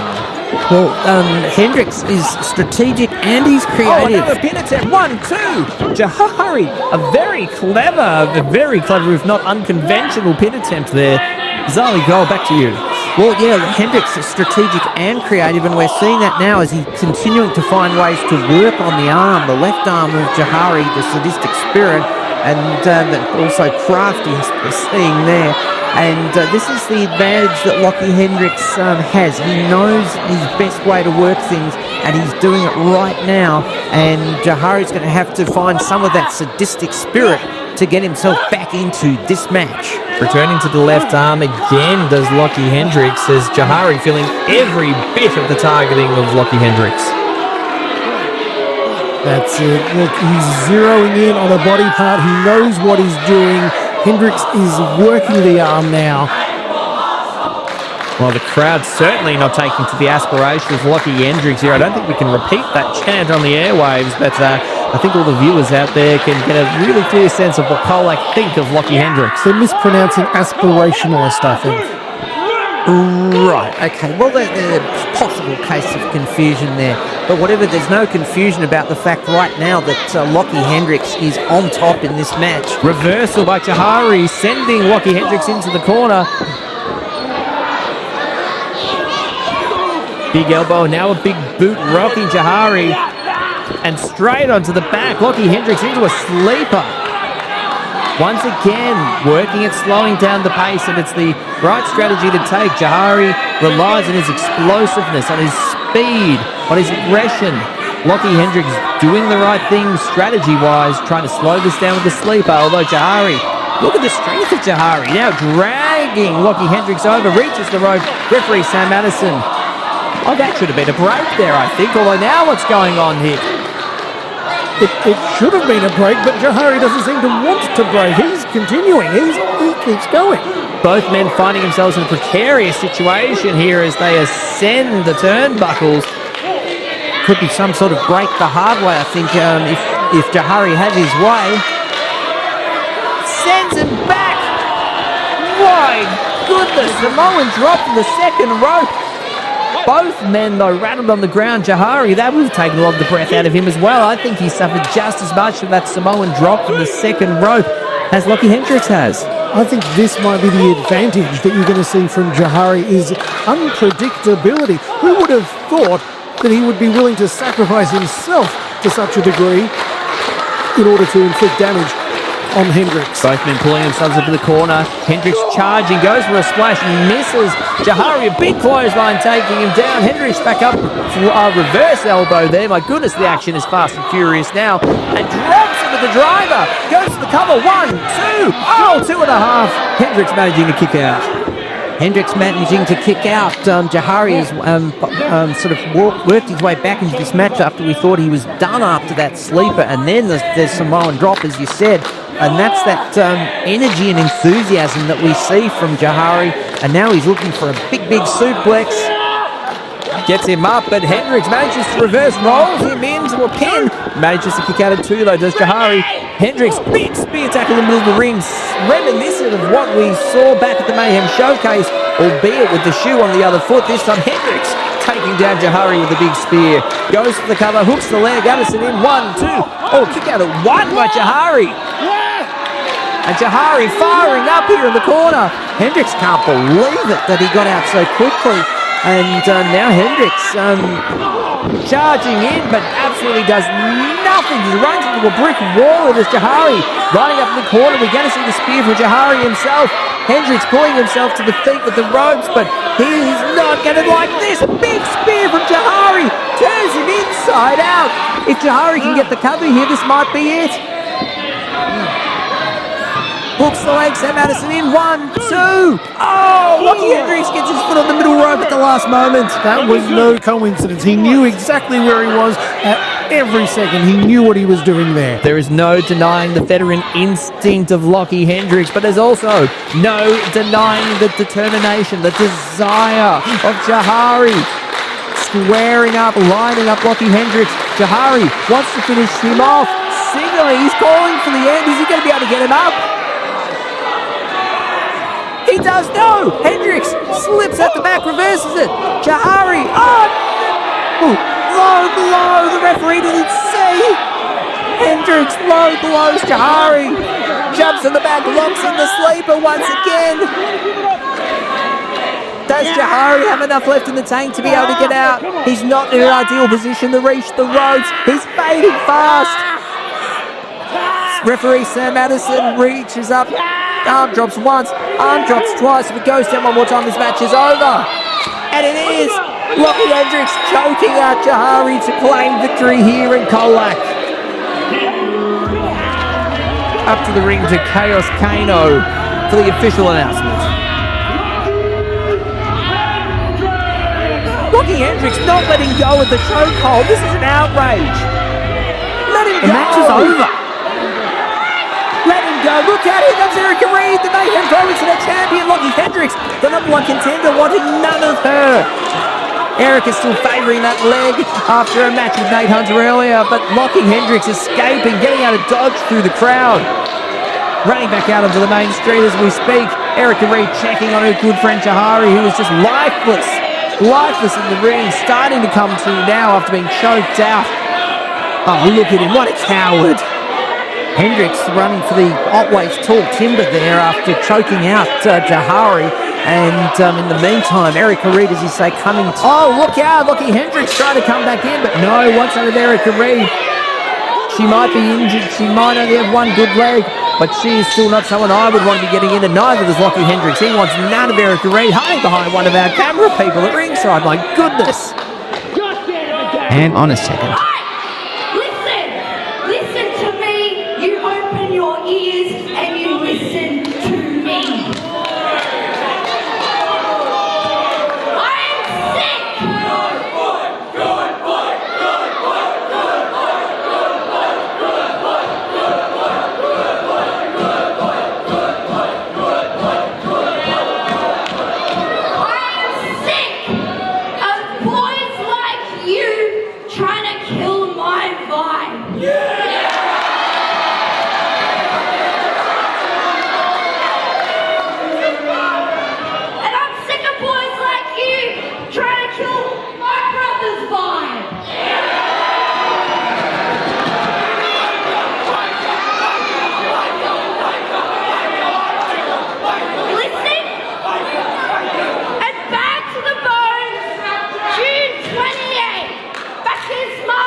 challenge laid out by Erica Reid.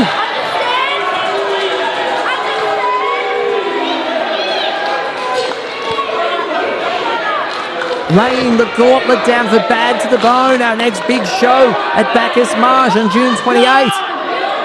The reunion, the in-ring reunion of Erica Reid and Jahari versus Lockie Hendricks and, well, whoever Lockie can rustle up. Lockie doesn't have too many friends. I don't know who he's going to be able to find. He doesn't exactly have a huge modern Rolodex that he can look into, in my opinion, so that's going to be very interesting indeed, laying down the challenge. And well done, Erica Reid, for standing up for what she believes. The prehistoric death cult, Erica Reid, Jahari standing strong here in Colac as Lockie Hendricks slinks out through the front door. A strategic exit, I think. He's going to need to put a lot of thought into who he lines up in his corner against this duo. The first time we'll have seen those two compete in action together in quite a long time. But Shane Hero, Zali Gold, is now time for our massive main event. The King of Colac Championship on the line, but more importantly, the dramatic return of a local hero from seemingly impossible circumstances. The hometown hero is back with the title on the line. Absolutely, the third title match of the night, our main event, the local hero. How big does it get? But he has got quite a challenge against him, does high-flying Sketch, because he is up against Mr. Relentless himself. The big dog, the top of the tree. It's Jake Navarro.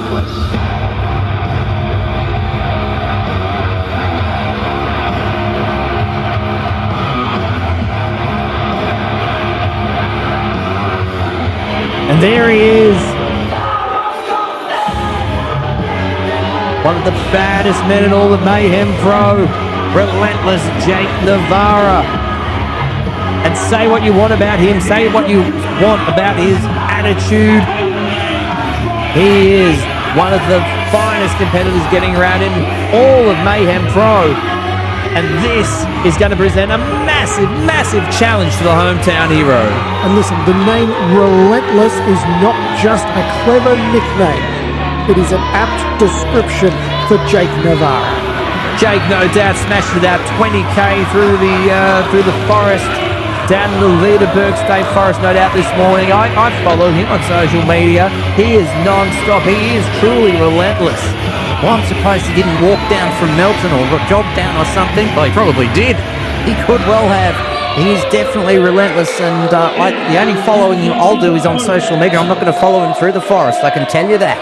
Oh, but listen to this crowd. They know what is about to come. This is the moment we've all been waiting for here at Colac as the lights go down. A sight that we never thought we'd see again, potentially.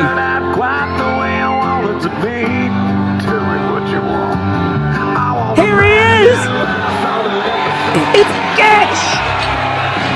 Colac welcomes their own hero as he steps out into the arena here at the RSL, and we're ready for our main event. And take a look at the face of high-flying Sketch. This moment means so much to him, a man who back in 2022 found himself debilitated with GDS, a condition that left him virtually paralyzed.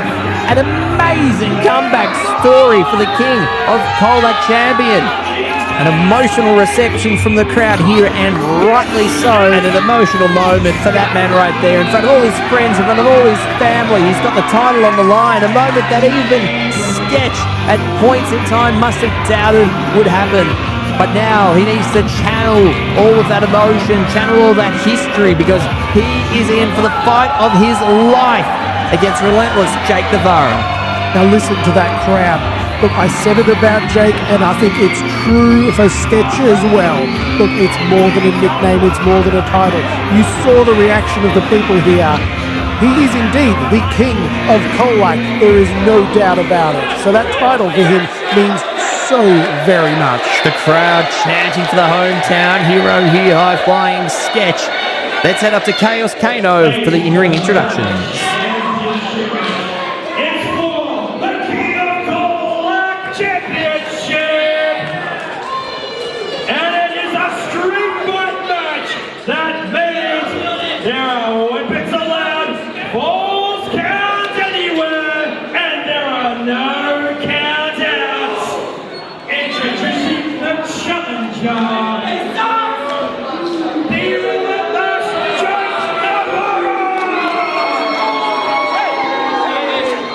Oh, Jake Navarro getting a feel for the belt early on here. Sketch having none of it. It's going to take a lot more than that for you to get that belt around your waist, though, Navarro. Introducing your champion,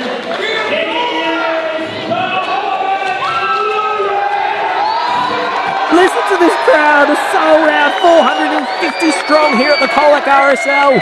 All robustly behind their hometown hero, high-flying Sketch. Well, they're behind him. They're just going, remember, this is no holds barred, falls count anywhere. They might have to get out of the way of him and Jake Navarro as well. As this match is about to get underway, referee Sam calls for the bell, and away we go in our main event. This is going to be just, wow, barn burner. Well, this will be a sheep station burner. The King of Colac Championship on the line, and as you said, Zali Gold, no holds barred, a match that conventionally we would say leans into an advantage for Sketch, but let's not forget the story, the journey that this man has gone through. He no doubt feels he's up to the moment, but Jake Navarro, he is here, he is ready to go. This crowd right behind Sketch, all his friends and family, his 3 kids are here. I tell you what, he's looking quite good, he's agile, he's ready to go, he is locked in on Jake Navarro. That's it. And look, with a match like this where anything goes, Sketch has got a bit to prove. He'll be willing to take it to new lengths that we probably haven't seen from him before. And look, let's face it, we've seen a lot before from Sketch. A long, intensive and emotional recovery and rehabilitation from Sketch. But just look at him, he's looking in fantastic condition as Jake Navarro sends him into the corner. Thing is, if you're Jake Navarro, Shane Hero, what have you got to do to come out on top of this match and end up holding the gold? I think that you really need to block out the advantage that Sketch has, which is that hometown advantage. The fact that 450 people in this room tonight absolutely hate you and do not want to see you win. For Jake Navarro, he needs to ignore all of that. And if there's anyone who's capable of blocking out the noise, it's Jake Navarro as he goes for an elbow drop at Sketch.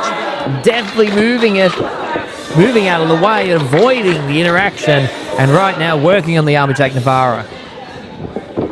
Up to the top rope. Beautiful agility and a beautiful arm drag, sending Jake Navarro across the ring. And now a drop kick. Sketch looks like he hasn't missed a beat. Absolutely not a speck of ring dust or rust there as he sends Jake Navarro to the outside and getting the early advantage. Now what's he got in mind? Look out, going off the ropes. We're about to make some air. Oh, a Singapore cane straight to the sconce of Sketch. My goodness. Jake Navarro showing that's smart. And he's gone straight into the international objects, and he's got that Singapore cane in his hand. Oh, man after my own heart. I love a good Singapore cane. And if Jake Navarro uses this to full effect, it could be the end for Sketch relatively early into this match. Oh, misses and it bounces back into him. Sketch grabbing the cane himself. No, not able to use it. A kick to the gut by relentless Jake Navarro. Sends Sketch into the corner. Sketch manages to get out. He's got the cane again. And whacks Jake Navarro right in the midsection. A beautiful T20 shot there. Glenn Maxwell would have been proud of that one, and now it's Sketch hitting Jake to all parts of the ground, so to speak, as it's Jake getting the caning, and he's going to have to use all of his coaching wile to somehow turn this match around as he takes a breather on the apron. If you've ever been hit by a Singapore cane, those things sting.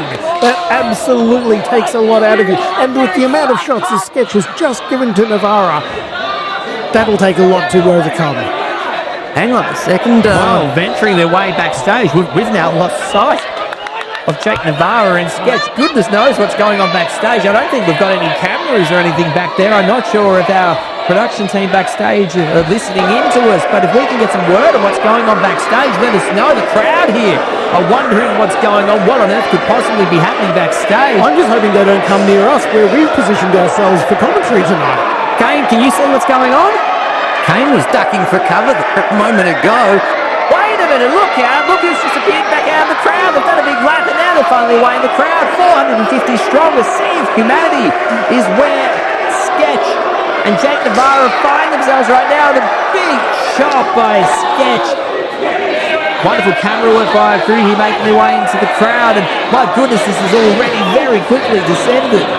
Well, it was no holds barred. It was force count anywhere, and they're taking advantage of that stipulation in every way possible. And all I can say to our 450 punters is just get the heavens out of the way if you see wrestlers coming towards you, and don't interfere and let them take all the blows. And that's what's happening right now as Sketch takes a blow into one of our merch tables, and you don't want to meet that head on. Such is the importance, such is the significance of this match. You can see the locker room is empty. Mayhem Pro superstars have emptied the locker room to come out and watch and see what's going on. They know how important this match is to their friend, their compadre Sketch. As he drives, we're at the bar now, as he drives Jake Navarro in. What's Sketch doing here? I don't think he's buying him a drink. That's one thing for sure. Sketch getting out the lumber, setting up the table. As the Mayhem Pro superstars, as the 450 strong here on Colac watch on. Jake Navarro better look out. He looks like he might be about to go for a trip through this table. Sketch taking his time. This is an environment that Sketch is comfortable in. He knows what to do with the... Well, the wild southwest is all happening here as they're getting high up there, Her Majesty. Oh, a low blow by Jake Navarro. Low blow by Jake Navarro.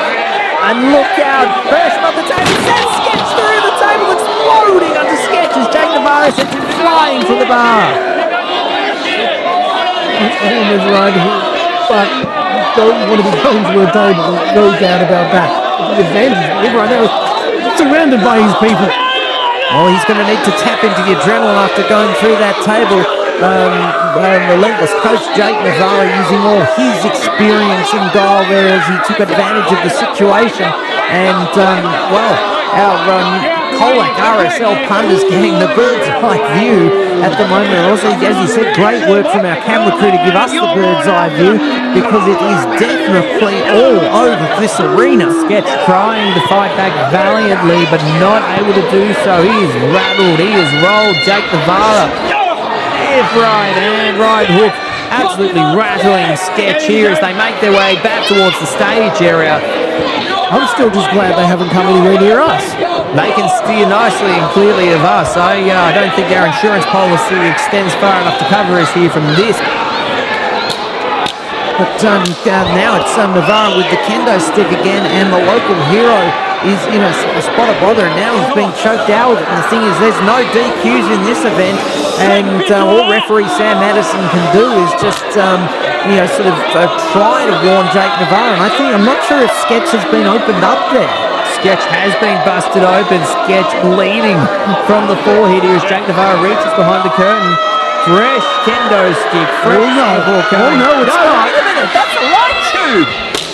Oh, Singapore came to light tube, blowing it up, exploding in front of Jake Navarro. From our vantage point, I couldn't quite see what that was, but that was indeed a fluorescent light tube, Shane Hero. Floating in the hands of Jake Navarro, not what you want at all. Oh, he's got another one up, smashes it over the head of Sketch. Another fluorescent light tube. Oh my goodness, is that a third? No, don't do it. Oh my God, exploding the light tube over the back of Sketch.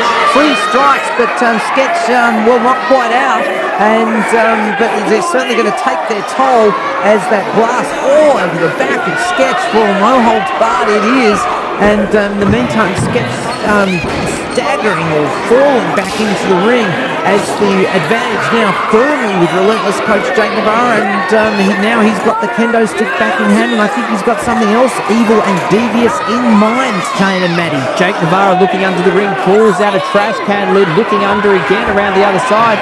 There's the rest of the trash can. Dangerous situation here right now for Sketch. There's glass everywhere on the stage. Oh, rocks him with the trash can lid. Sketch is on a whole nother planet right now. And an absolute disadvantage here for Sketch now, because let's not forget, his back is covered in broken glass. You can see the blood dripping from him. Every shot that Sketch takes now is going to be that much worse. Navarro goes for the cover. Referee Sam Addison. 2 count. Sketch digging deep into his intestinal fortitude to kick out there, but let's not forget, Sketch is a man who only a few years ago was paralyzed realised, thanks to the GDS, he has made a miraculous comeback. But let's not pussyfoot around this. This is his first big outing back. How prepared could he possibly be for a match of this nature against Jake Navarra? Well, that's the thing, especially against Jake Navarra and no holds barred. Oh, but Sketch off the second row, going for a moonsault, lands it. Oh my goodness, a running shooting star press, goes to the cover. 2 count, Jake Navarra kicks out. What an amazing set of athleticism from Sketch. Where did he get that from? Look, for a normal person and normal circumstances, you would say that you've bitten off more than you can chew, taking on someone like Jake Navarra in a no-holds-barred match. But this is Sketch in Colac. He is in his element right now, and it's going to take a lot for Jake Navarra to overcome the emotion that's going to be coursing through the veins of Sketch here tonight. A second flying kick taking Jake Navarra down the corner, and Sketch now going for the trash can, looking to the crowd for approval. They certainly approve. Loading the trash can up in front of Jake Navarra, who's thrown in the corner. Sketch climbing up to the top row. Are we possibly going to see him go coast to coast? From Colac to Canberra down and back. Which coast is it? He's lined it up. That can is ready and... oh my goodness, coast to coast! Terminator taking out Jake Navarra, but also taking out Sketch. Both men laying prone in the ring. Just unbelievable that we've got, well, trash can, we've got both men. It's just an absolute, strewn around the ring mess. And who can get to their feet first, who can regroup and take the advantage. Sketch trying to regroup on the outside, perhaps get some emotion, get some energy from the fans, but also he's going under the ring. Sketch under the ring, a screen door! Who on earth left a screen door underneath the ring? It doesn't matter. Sketch will use it, sends it into the ring, going around, he's getting the trash can lid again, and a steel chair, all the blunder. Sketch putting everything on the line in this match as he looks to retain the King of Colac Championship. More chairs, a pile of chairs, the screen door. I can't even think what he's got in mind. I failed Bunnings 101 a long time ago. And in the meantime, Sketch trying to go to the master's degree in plunder. Or Sketch going for the cover. 1, 2. Oh, a kick out of 2.5 by Jake Navarra. Sketch going for the cover again. Another kick out of 2 by Navarra. He does not want to be put down. He wants to steal, to take this King of Colac Championship from the hometown hero. Sketch now grabbing the garbage can. No, puts it aside. The screen door up into the corner. What on earth does Sketch have in mind? Whatever it is, it's not going to bode well for Jake Navarra at this point.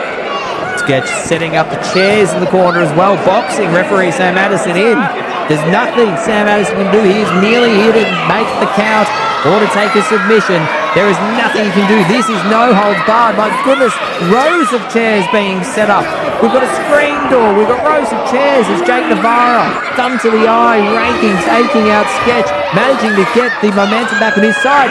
Going for a suplex. Sketch manages to block. Blocks again. Big blow. Oh, I thought we were about to see that door explode there, but Sketch managing to get out of it. Irish whip. Oh, Jake Navarra sees it coming and stops. Oh, spine buster into the chairs by Jake Navarra. That is just absolutely devastating. Sketch in all sorts of trouble. I don't care how much you've trained and retrained and built your fitness, that's not going to be good, and that could be it. No, only a 2 count by Jake Navarra. Goes for the cover again. 1, 2. Sam Addison only able to get a 2 count out there. Jake Navarra can't keep Sketch down. That screen door getting looked at. What on earth does Jake Navarra have in mind as he drags Sketch back into the middle of the ring?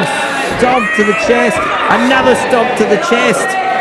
That screen door just ominously in the background. I just don't even want to think. I don't even want to shudder to think.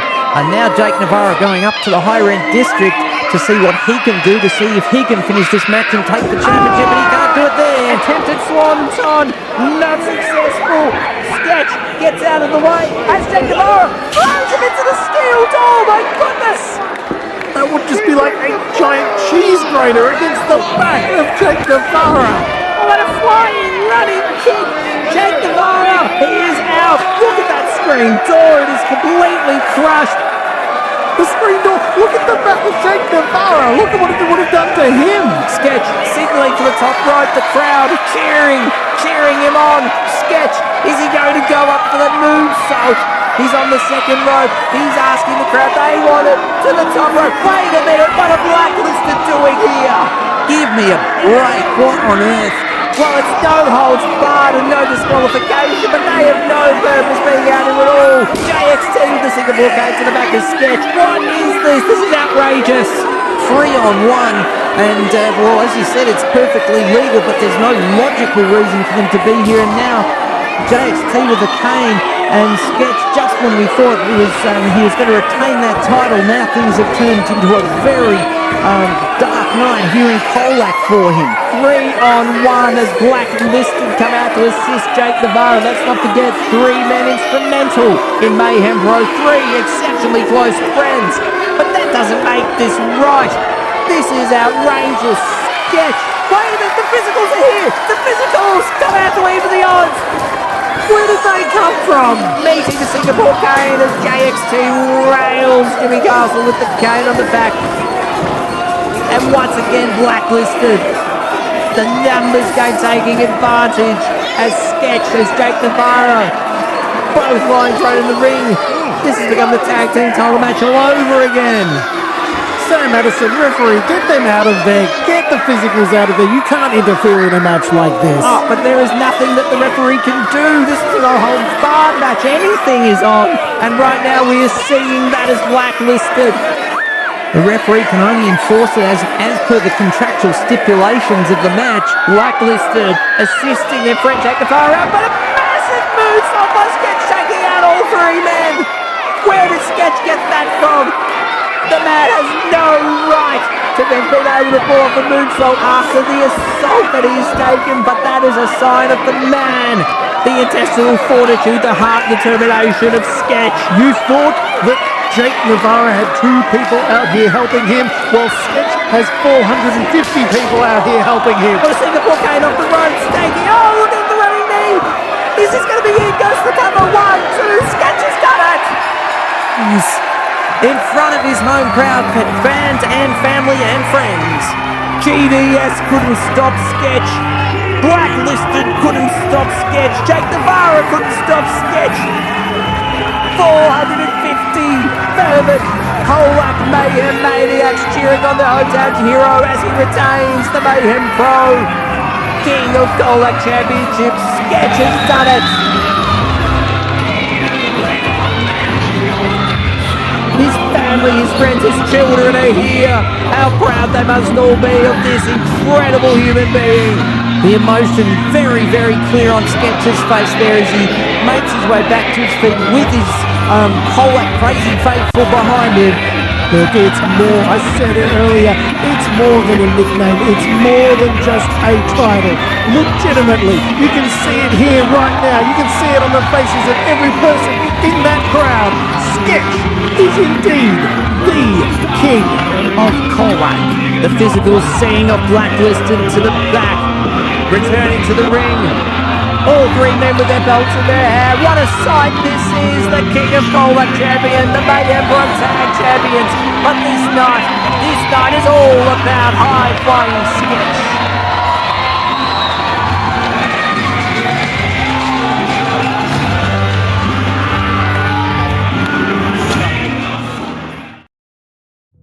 Do you want to be a pro wrestler?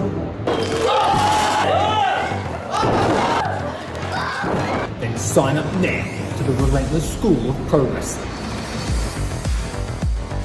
Located 50 minutes west of Melbourne with a full gym, strength and conditioning coaches, a nutritionist and world-traveled professional wrestling coaches to help you achieve your goals in professional wrestling business. Whether you want to be a wrestler, a manager, referee, or just involved in the industry, with no tryout required, the Relentless School of Pro Wrestling is here to help you achieve your goals.